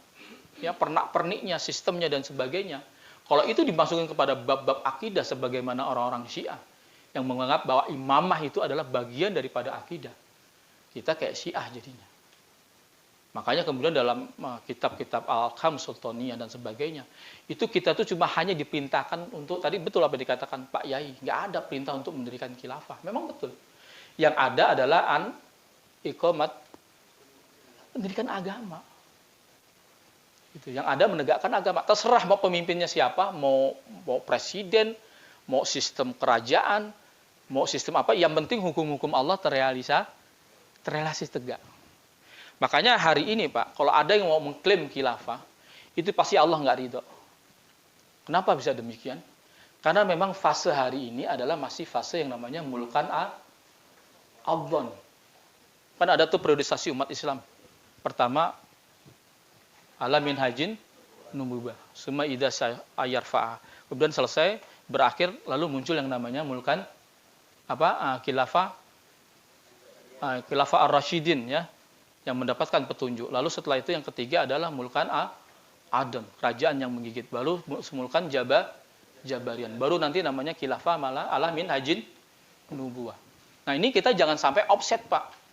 Karena salah satu fitnah akhir zaman sebelum Dajjal itu turun, itu muncul yang namanya tipuan-tipuan, betul nggak? Ada fajar sodik, ada fajar kadzib. Biasanya kalau sebelum muncul fajar sodik, itu muncul yang namanya fajar kadzib. Jadi ini muncul tipuan-tipuan, Pak. Jadi kita ini era kita ini. Ya, ulama ini mengatakan bahwa kita ini eranya mulkan jabarian. Jadi kalau ada yang ingin mengaborsi, ya ingin menetaskan khilafah pada hari ini, Allah nggak akan ridho, Pak. Kenapa? Karena memang khilafah al-Mahdinya belum turun. Simpan energi kita buat khilafah ala minhajin nubuwah. Jangan belum apa-apa kita kirimin orang ke Suriah, Pak. Betul nggak? Kita langsung baiat. Masa begitu, Pak, orang baiat? Dan saya melihat kemarin kecelakaan JI. Itu makanya kenapa banyak yang terlibat kemarin. Itu karena ada pengiriman ke Suriah, Pak.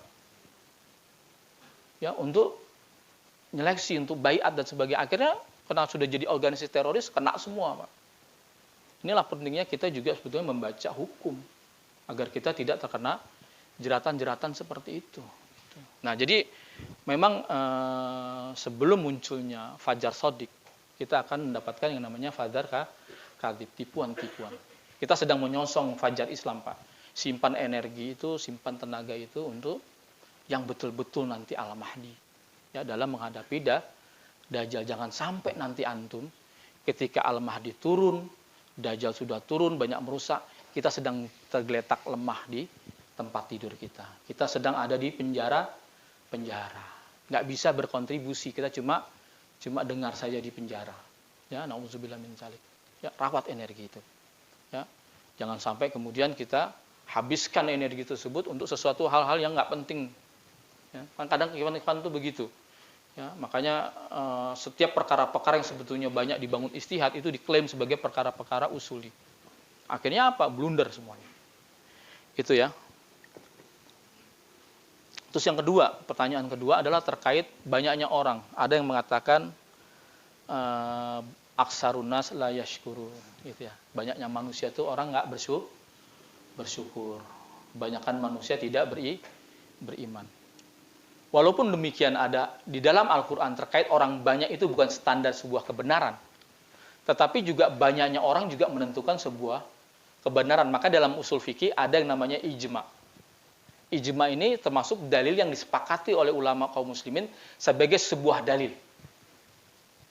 Ya, sebagai sebuah dalil. Ya, dalil yang disepakati itu misalnya adalah pertama Al-Quran, 2 sunnah, 3 ijma, 4 kias. Yang lainnya kalau sahabat, 1 daroi, istisan, istihab dan sebagainya itu termasuk dalil yang belum disepakati. Walaupun nanti ada yang mengatakan disepakati juga. Gitu.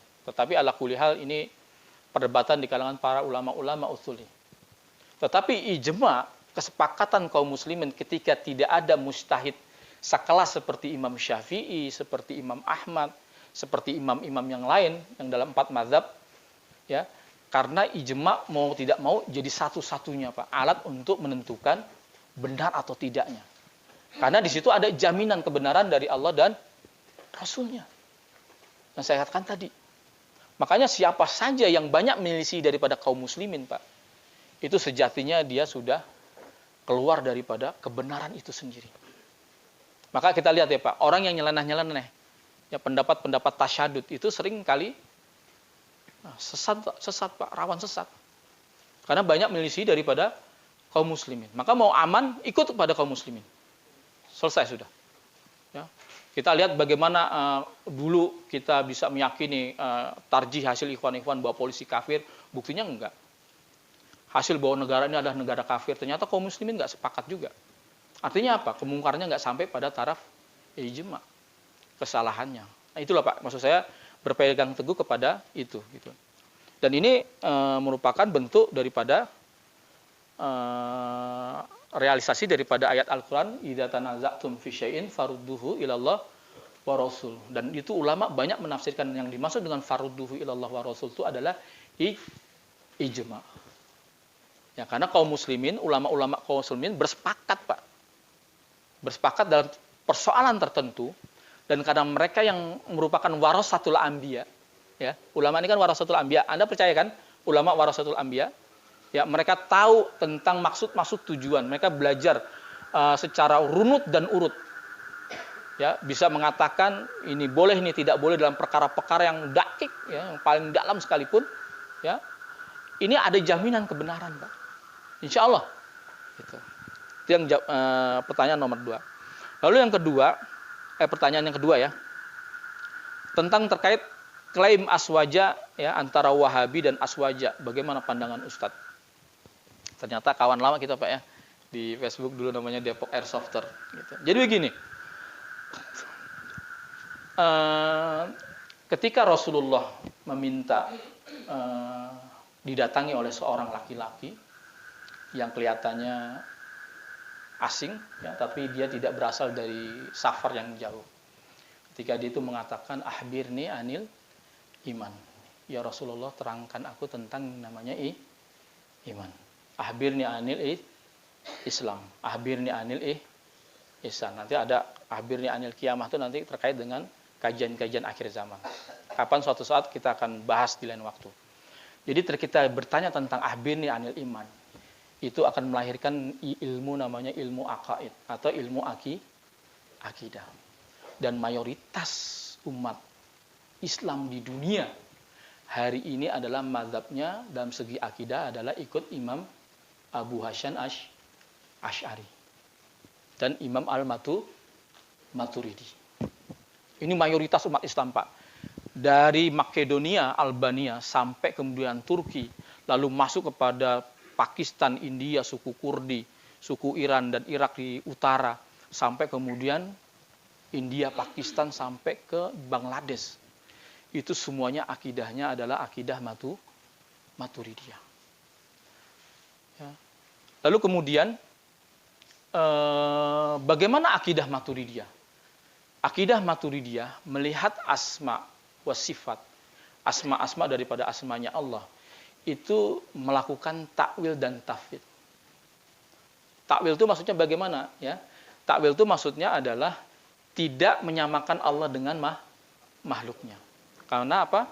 Karena di dalam Al-Quran ada istilahnya yang namanya laisa kamislihi syai'un mukhtalafatul hawadisi. Jadi nggak bisa, misalnya yadullaha ainallah, ya, semua diartikan secara mata, tangan, Allah mempunyai tangan, mata. Nah, perbedaan di kalangan Wahabi itu semua berputar di masalah ini. Perbedaan di kalangan orang-orang dulu terhadap mujassimah memang keras. Dan Ibnu Taimiyah termasuk orang yang kemudian meyakini bahwa menafsirkan zahir hadis tersebut itu sesuai dengan teksnya. Padahal pelajaran-pelajaran usul fikih itu ada namanya pelajaran makna zahir dan makna muawal, Pak. Jadi perlu kalau memang ada qarinah yang memang harus bahwa Allah itu tidak sama dengan makhluknya, maka harus ditakwil. Atau kalau nggak mau takwil harus ditafwid. Tafwid itu maksudnya apa? Menyerahkan maknanya kepada Allah Subhanahu wa taala. Clear? Aman, Pak. Nah, tetapi bagaimana mungkin kelompok-kelompok salafi hari ini itu mengatakan bahwa Allah itu punya mata, Pak. Matanya kayak gimana jangan ditanya, pokoknya punya mata. Allah punya wajah harus diartikan Allah punya wajah, padahal wajah itu bermakna keridoannya. Mata Allah itu bermakna adalah pengawasan Allah. Tapi ini perdebatan, Pak. Ya, tetapi kemudian kalau kita lihat kitab-kitab Ad-Durrur Ats-Tsaniyah, ya, fi Ajwibatin Najidiyah, kita lihat baca-baca kitab-kitabnya tentang Kitabut Tauhid, syarahnya dan sebagainya, itu banyak mengkafirkan kepada Aswaja, Ahlussunnah wal Jamaah yang ada di Hijaz dan di Najd, mereka dianggap sebagai Jahmiyah. Orang yang mentakwilkan sifat-sifat Allah itu dituduh sebagai Jahmiyah. Dan Jahmiyah dianggap termasuk orang yang mentaktilkan sifat-sifat Allah. Berarti sama juga meng-off-kan. Dianggap sebagai mu'attilun. Orang yang mentaktilkan daripada sifat-sifat Allah dan itu dihukumi kafir, Pak. Jadi Anda bisa lihat tuh vonis-vonis kafir ya di generasi Najd, Muhammad bin Abdul Wahab dan anak cucunya, itu banyak mengkafirkan kaum muslimin hanya karena perbedaan masalah takwil ini.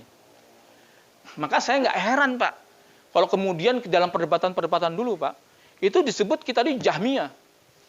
Padahal nggak begitu. Ahlussunnah itu dalam mentakwilkan sifat-sifat Allah tuh ya, karena mentakwilkan, karena jangan sampai kita menyamakan Allah dengan makhluk atau menyerahkan dengan tafwid. Ini enggak, Pak. Ya, langsung dikafirkan. Ya, kafir. Itu Ustadz Aman Abdurrahman dan kawan-kawan itu kafirkan semua. Lalu kedua adalah masalah mazhab, Pak. Ya, mazhab itu bukan berarti kita membuat aturan baru, Pak, bukan. Kalau dalam kitab-kitab yang lain dikatakan bahwa mazhab itu adalah babun min tartibil ilmi. Dia pintu merupakan daripada tertibnya ilmu. Jadi bermazhab itu adalah bagaimana cara memahami dalil, menyimpulkan dalil dan juga bagaimana kita berdalil, itu mazhab. Bukan membuat aliran Baru makanya kemudian kalau dia tidak bermadzhab Pak, cenderungnya tadi Pak, ya salah dalam menafsirkan, dia nggak tahu nasah mansuh dan sebagainya. Ini kan sangat berbahaya Pak. Makanya kemudian kenapa harus 4 madzhab? Karena 4 madzhab adalah 4 madzhab hasil daripada verifikasi, ya karena berhasil dibukukan, hasil dikoreksi dan sebagainya, maka hanya muncullah 4 madzhab yang diakui saat ini. Madzhabnya Imam Sufyan Ats-Tsauri ya punah, habis, ya. Bahkan mazhabnya Imam Abu Lais ya itu lebih alim daripada Imam Maliki. Tapi kenapa mazhabnya Imam Maliki lebih lestari sampai hari ini? Karena nggak ada murid-muridnya yang membukukan itu. Nggak ada yang kemudian dibuatkan kitab-kitab mukhtasornya dan lain sebagainya. Akhirnya dengan sendirinya sepanjang jalannya waktu dia punah dan habis. Itu Pak maksudnya Pak. Dan yang ketiga ya, ketika Rasulullah bertanya tentang ahbirni anil ihsan. Ya, ihsan ini apa sih Pak? Anta budallaha ka'anaka tara. Ini kan terkait apa namanya dzauq, rasa. Terkait dengan yang namanya ma'iyatullah atau kebersamaan kita dengan Allah. Ada perasaan-perasaan kita merasa diawasi oleh Allah Subhanahu wa taala. Dalam hal inilah melahirkan namanya ilmu tasawuf. Tapi doktrin kita Pak di pendidikan kita terlanjur mengkafirkan tasawuf. Terlanjur membenci tasawuf, dan kerugian bagi dunia Islam adalah ketika tasawuf, ilmu yang terkait dengan mengolah hati, ya manajemen kolbu itu dibuang ke tempat sampah, ya akhirnya kita jihadnya jadi jahat Pak. Kenapa Pak? Karena kita terpaku pada sifatnya yang zahir saja. Ya, Gus Bah sering banyak nyindir tuh, ya karena kita belajar fikih saja tanpa belajar tasawuf itu marai atos Pak, hati katanya jadi keras. Tapi belajar tasawuf tok, ya tanpa mempelajari fikih, maka kita jadi zindik. Ya, jadi zindik kita. Ya, rawan sesat. Kenapa? Karena pemahaman ilmu kebatinan tanpa dikawal dengan fikih, dikawal dengan ilmu-ilmu syariat, kita jadi zindik. Nauzubillah min dzalik. Mungkin ini dan yang terakhir terkait dengan fikih nas dan teks ya, konteks dan sebagainya gitu. Jadi gini Pak, saya ini pernah mondok di Lirboyo dan Peloso. Jadi memang aslinya saya santri NU dulu. Jadi ketika saya pulang boyong, karena dulu ada 97 itu 97 terjadi krisis moneter. Jadi banyak anak-anak pondok waktu itu pada boyong Pak, termasuk saya. Akhirnya karena masih ada umur, saya disuruh daftar polisi oleh ibu saya. Akhirnya kita daftar polisi, tapi statusnya masih santri pada saat itu. Dan sekarang anak saya semua di Lirboyo semua, alhamdulillah. Gitu. Jadi kita nih ibarat balik kampung. Gitu. Makanya kemudian maknain kitab dan sebagainya masih bisa dikit-dikit gitu. Jadi seperti itu. Itu dan salah satu problem di kalangan ikhwan-ikhwan kita adalah dia tidak bisa mengkomparasi antara fikih dalil dengan fikih realitas. Ini problem kita. Kenapa? Karena kita tidak menguasai ilmu alatnya. Ya memang kita banyak hafal Quran. Ya kita memang banyak hafal hadis. Tapi kemudian kita dihadapkan dengan beberapa persoalan realitas di depan mata kita. Kenapa kita sering tidak salah? Makanya kemudian kita sering baper ketika melihat fenomena-fenomena yang ada.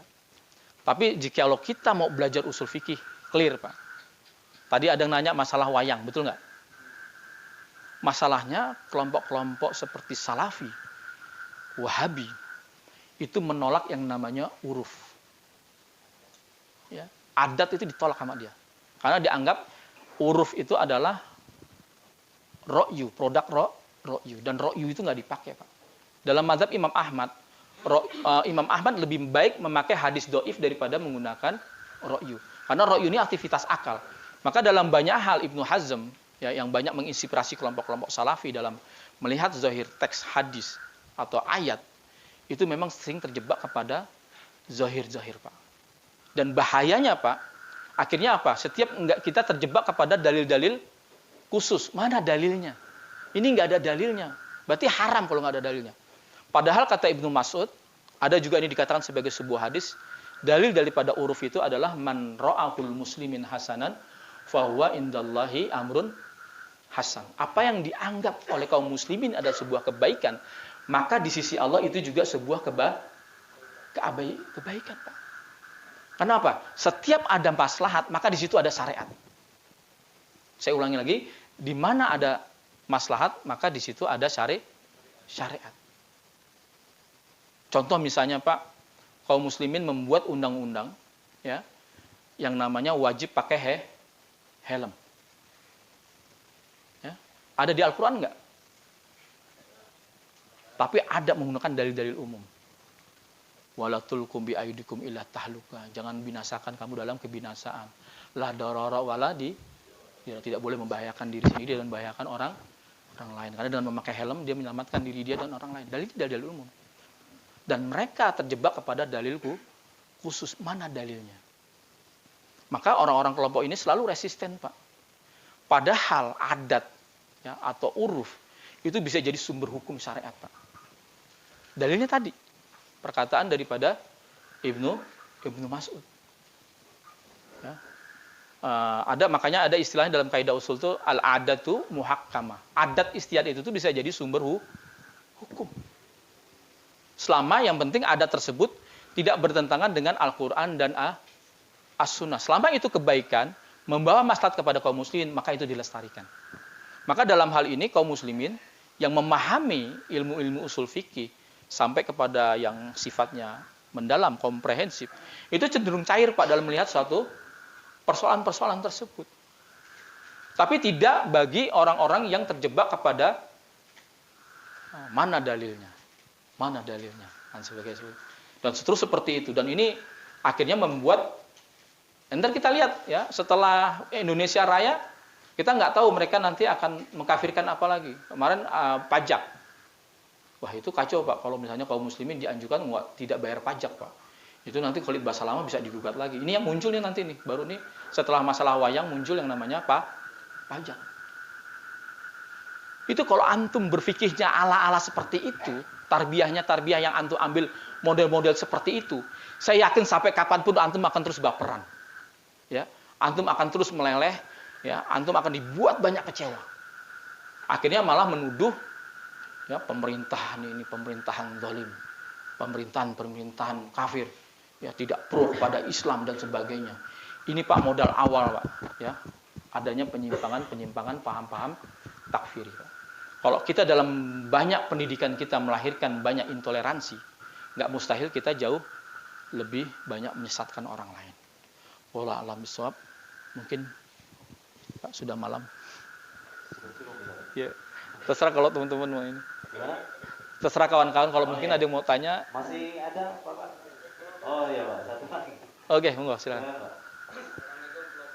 Pak? Salam. Tadinya saya mau nanya riwayat pendidikan antum, tapi udah terjawab.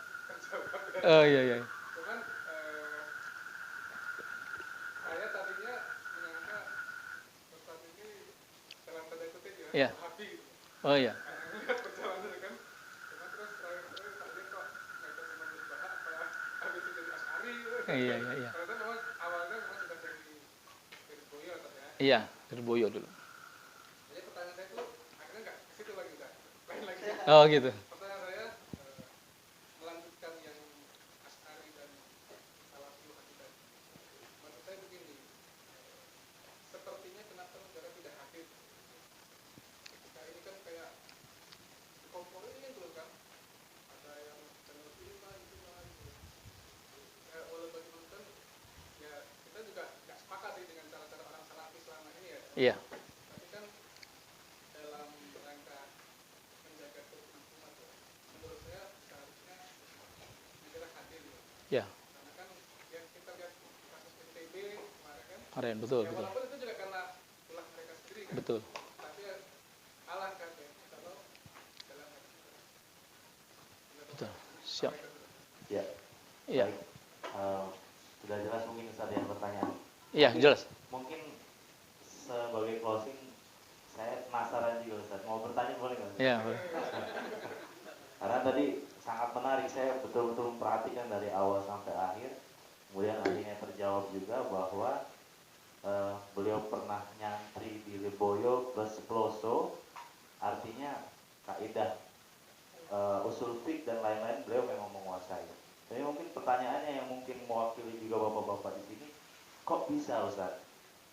Udah nyantri, kemudian bergabung di Polri, kok bisa bergabung gitu di tahun setelah 13 tahun Di polisi.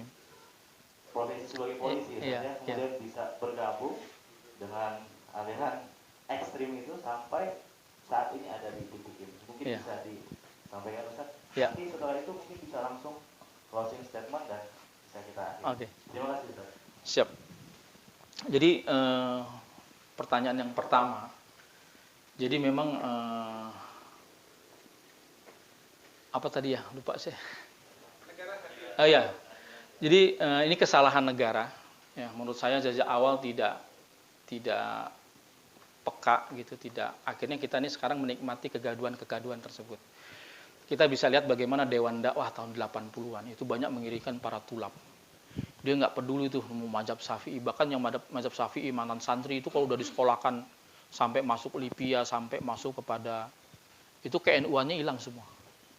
Nah sekarang inilah yang mereka pulang-pulang inilah yang kemudian dia buat gaduh. Itu ada awal tadi kalau antum menyimak tentang terkait tolabul ilmu yang belajar dari Tarim lalu ke itu maksudnya itu. Dan kedua, Indonesia ini surga, Pak. Ya, itu di Malaysia, di Brunei. Itu orang nggak bisa mendirikan ma'had, lembaga pendidikan, kalau dia tidak seragam. Baik mazhabnya. Makanya kemudian kenapa penyebaran mazhab di seluruh dunia itu selalu didukung oleh yang namanya sultan. Dan dia menjadi mazhab resmi. Misalnya Brunei Darussalam, kerajaan Brunei. Maka dia menetapkan mazhab resmi mereka adalah mazhab Syafi'i. Dan ini harus dipertegas, Pak. Lalu ketika kemudian di Malaysia, di beberapa negeri Kelantan, ya kan, Terengganu dan sebagainya, maka mufti kerajaan itu dia mengatakan bahwa mazhab Syafi'i adalah mazhab resmi. Biasanya kalau mazhab itu paket dengan akidahnya. Kenapa? Karena untuk menjaga irama penyelarasan biar tidak terjadi kontradiksi kacau di masyarakat, maka harus ditertibkan, Pak. Bukan nggak boleh Anda jadi mazhab tanpa mazhab, boleh aja silakan. Tapi Anda nggak boleh mengajarkan kepada orang lain, menanamkan pemahaman itu kepada orang lain. Anda tetap tunduk di konstitusi, di pelajaran agama dari tingkat TK, SD, itu mazhab Syafi'i. Tertib, Pak, jadinya, Pak. Dan semua, Pak, ini berlaku sudah selama ribuan tahun, Pak. Dari kerajaan Ternate, kerajaan Aceh, kerajaan Perlak, ya, kerajaan-kerajaan di seluruh Indonesia, Demak dan sebagainya, maka menjadikan mazhab akidah Asy'ariyah dan juga mazhab daripada Abu Hasan Al-Asy'ari dan Abu Mansur Al-Maturidi, ya, atau mazhabnya adalah mazhab Syafi'i dengan tetap mengambil referensi daripada 4 mazhab yang lainnya, Pak. Tertib, Pak. Tapi ketika dia dibebaskan dengan alasan demokrasi, dipilih dengan alasan suka-suka kita, yang terjadi kejadian seperti pembulian, ya, di Aceh, kemudian di Biren kemarin sampai ada pembakaran masjid, ya kan, kemudian ada pengusiran masjid Imam Ibnu Hambal di Bogor, ya, sampai diusir oleh warga Bogor dan sebagainya. Terus sebenarnya yang terakhir kemarin di Lombok itu, ini akan terus terjadi, Pak, kegaduhan-kegaduhan ini. Gitu. Makanya saya sejak itu udah, ya, agar apa? Agar dakwah kita ini nggak resisten, ya, menimbulkan fitnah di gejolak di tengah masyarakat. Apalagi itu juga membuat dakwah kita jadi stagnan, ya, jadi dimusuhi oleh tetangga, kelihatan berbeda dengan masyarakat dan sebagainya. Maka kita perlu, Pak, belajar. Saya rasa di JI juga sudah mempelajari tentang fikih seperti Imam Abu Suja dan sebagainya. Nggak ada salahnya, Pak, kita belajar, Pak. Dan bahkan kalau antum update tentang jihad global, Al-Qaeda, itu sampai saya harus menulis buku tentang tamadzhub, ya, terkait dengan mazhab. Wajib bagi aktivis jihad, dia harus bermazhab dengan mazhab tempatan. Dan kegagalan jihad chase-nya, kalau Bapak tahu, itu karena dulu Khattab, Pak. Tahu Khattab, Jenderal Khattab? Ya, itu sampai sekarang diakui itu jihadnya orang-orang Salafi, Pak. Itu dia kalau telepon, Pak, terkait dengan permasalahan chase-nya, itu teleponnya dengan Syekh Utsaimin. Bayangkan, Syekh Utsaimin ada di Arab Saudi, ya, kemudian dia diminta berfatwa terkait dengan masalah chase-nya, Pak.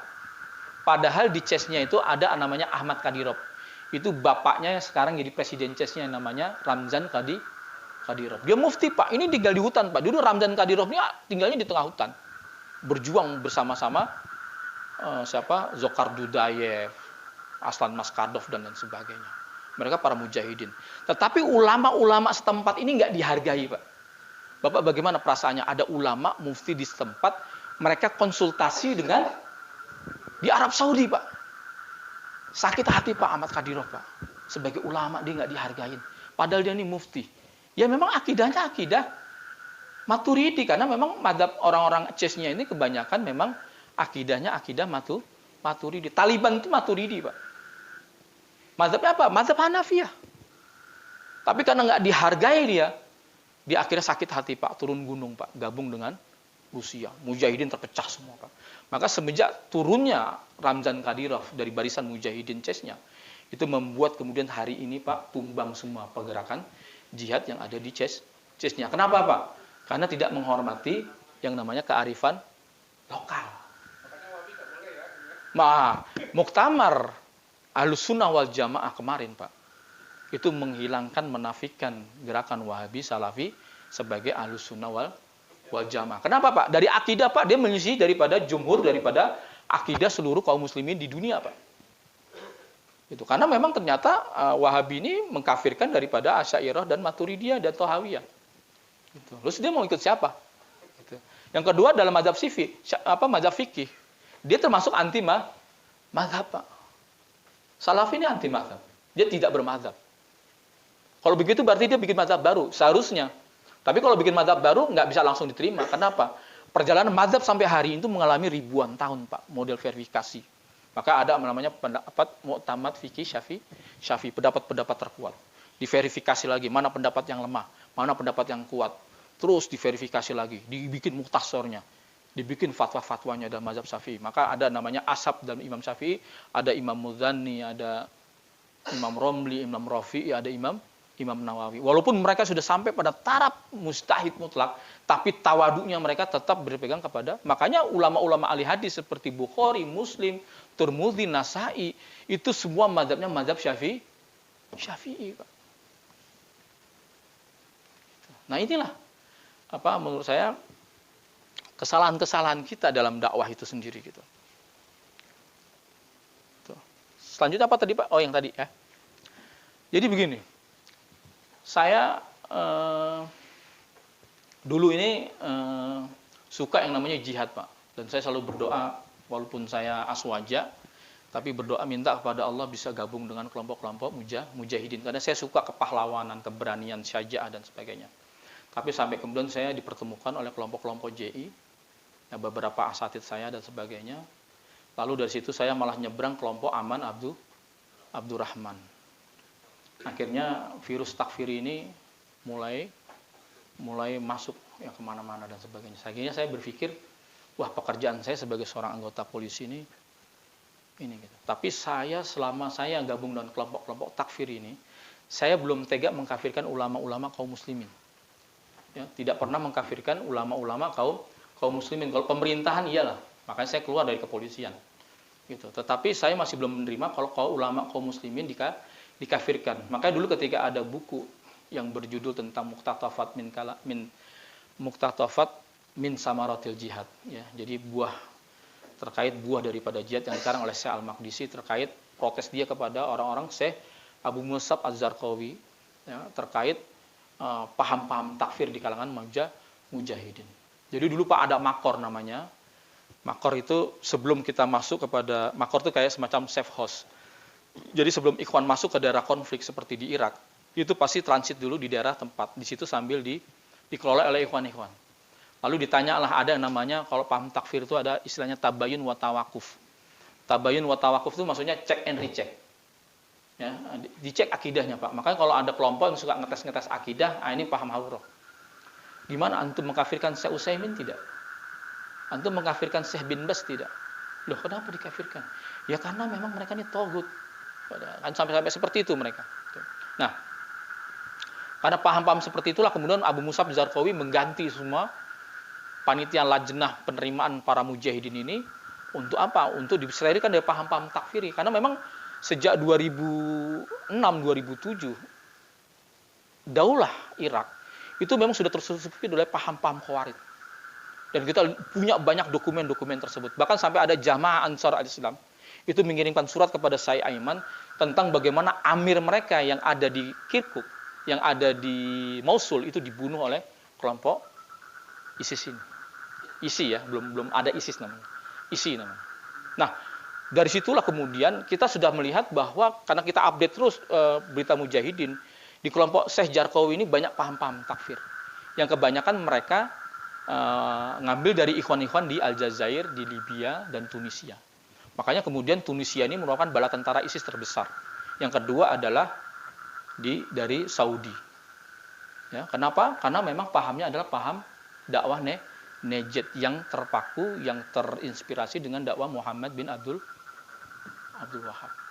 Dan hampir kebanyakan paham-paham takfir itu banyak mengambil daripada referensi kayak kitab-kitab semacam Nawaqidul Iman, pembatal-pembatal keislaman. Ada yang namanya Risalah Makna Tauhid karangan Muhammad bin Abdul Wahab. Lalu kemudian Ad-Durar Ats-Tsaniyah.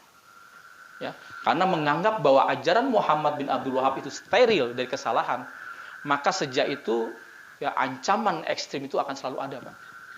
Kenapa?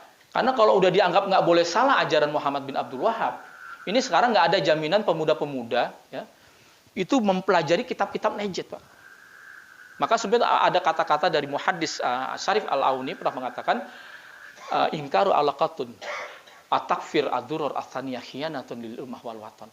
Mengingkari adanya korelasi antara paham-paham takfiri dengan kitab ad-durar ats-tsaniyah fi ajwab bin Najdiyah, maka berarti dia telah mengkhianati umat dan negara Saudi sendiri. Kenapa? Kalau sampai hari ini ya masih kalau a'immah dakwatun Najd ya yang modern hari ini seperti Syekh Fauzan, Syekh bin Baz, ya, syekh-syekh yang lain tetap mengagungkan sejarah Muhammad bin Abdul Wahab bahwa dia nggak boleh salah dan selalu benar, maka sejak itu pemikiran takfir itu akan terus ada, Pak.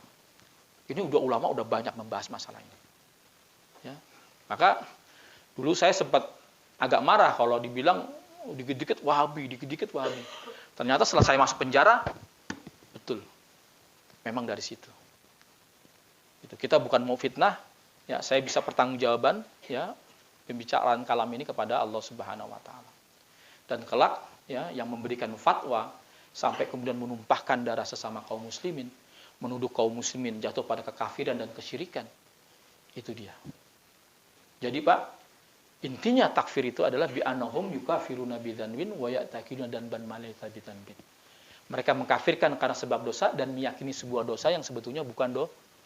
Dosa apa yang dialami oleh kaum muslimin hari ini? Tanda tangan kesetiaan Pancasila kafir. Hormat bendera kafir.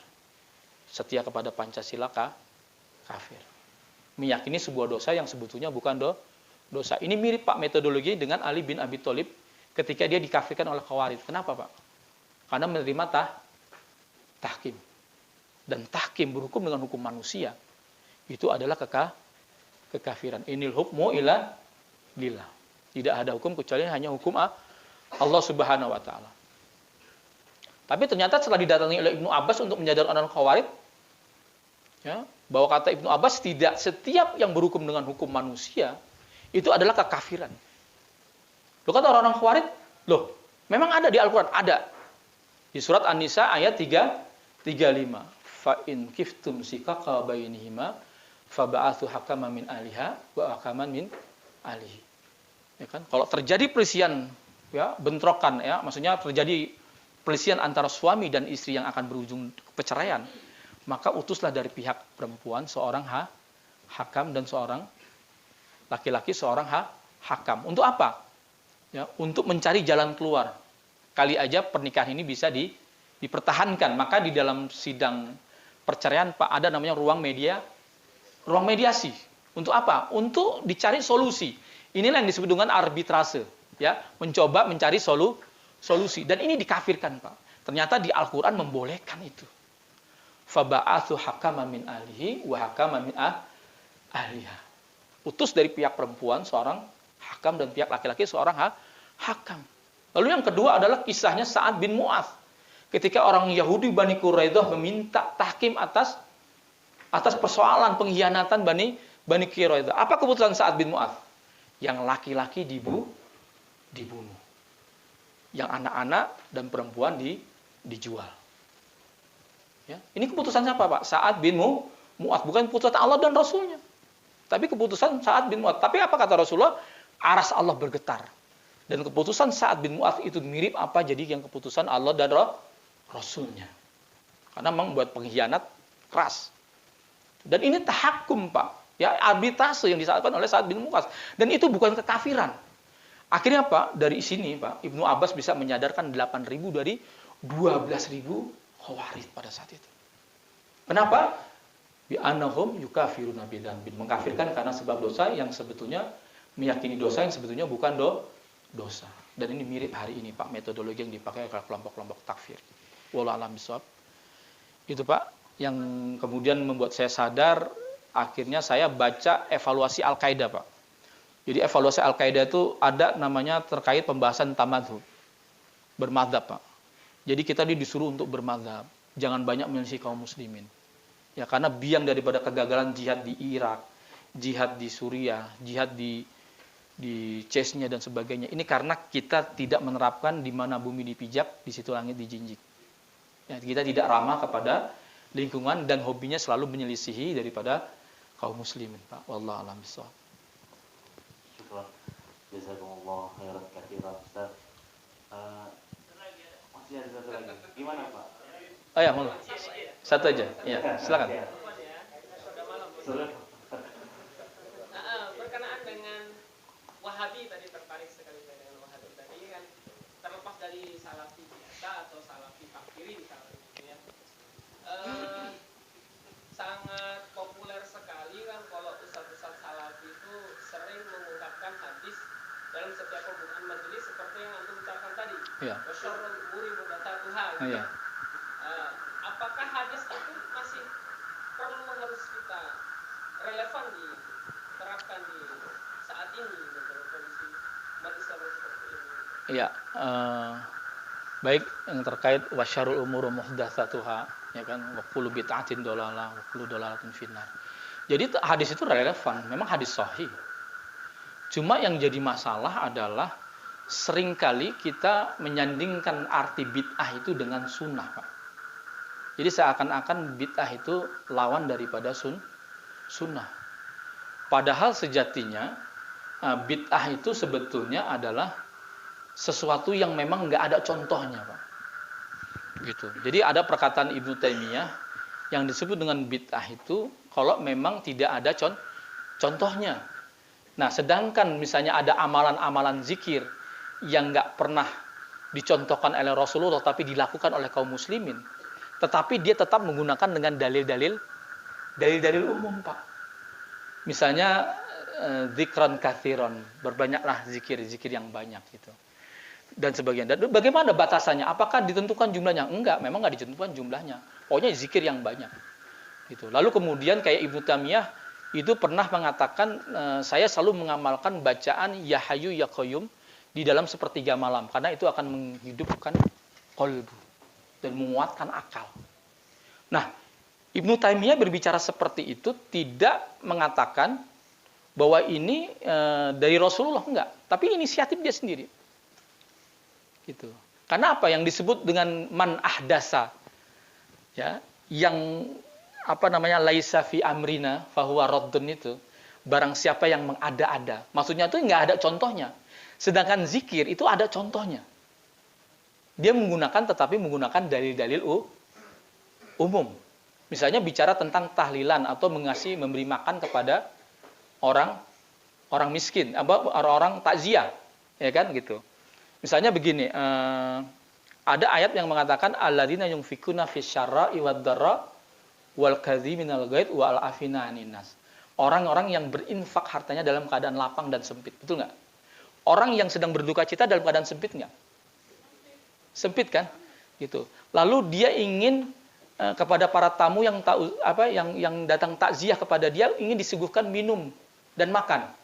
Yang mana dia ingin pahalanya, sedekah dia itu diberikan kepada si mayit.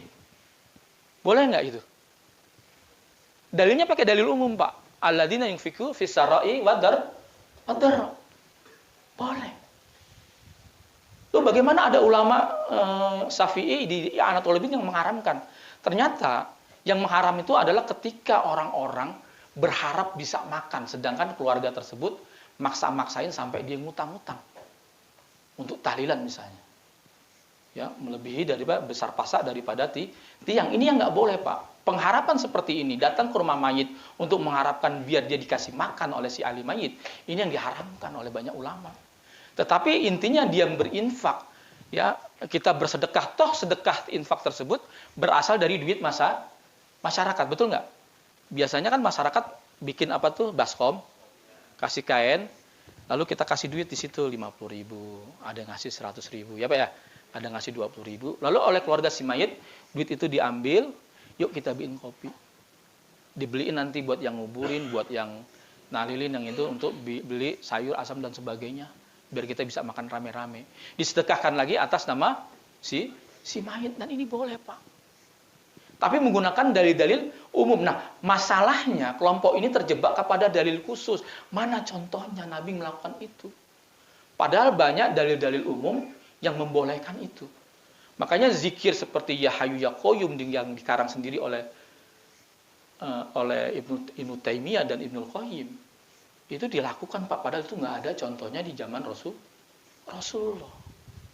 Jadi kreasi-kreasi amalan ibadah seperti itu, ya, selama ada dalil umum, kecuali yang memang nggak ada contohnya Pak. Contohnya laisa fi amrina tuh misalnya subuh yang 2 rakaat ditambah jadi 3 rakaat Pak.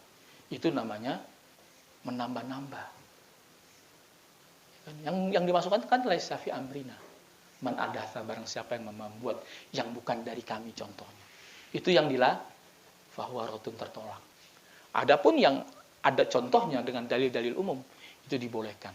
Bahkan sampai kemudian ada sahabat itu diprotes oleh sahabat yang lain. Ya Rasulullah, ini ada orang kok bacanya kulhu mulu. Gimana nih? Apa-apa kulhu. Kayak nggak ada bacaan lain lagi di dalam Al-Quran. Akhirnya dipanggil oleh Rasulullah. Kenapa kalian berbuat seperti itu? Karena suka kepada sifatnya Rahman. Apa kata Rasulullah? Sesungguhnya Allah menyukai, mencintai orang tersebut. Terus ada lagi ada bacaan yang kemudian bacaan tersebut para sahabat ini terdengar oleh Rasulullah, lalu kemudian tadi siapa yang baca? Barusan kutipan doa tadi. Semua sahabat diam. Karena apa? Takut kesalahan.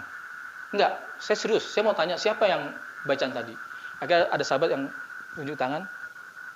Saya Rasulullah. Saya mohon maaf. Enggak. Tadi bacaan yang kau baca tadi, saya melihat puluhan malaikat berkerumun terhadap kalimat tersebut. Artinya apa? Ada bacaan-bacaan yang memang nggak dicontohkan oleh Rasulullah, tapi dilakukan oleh para sahabat, dan itu boleh diamalkan.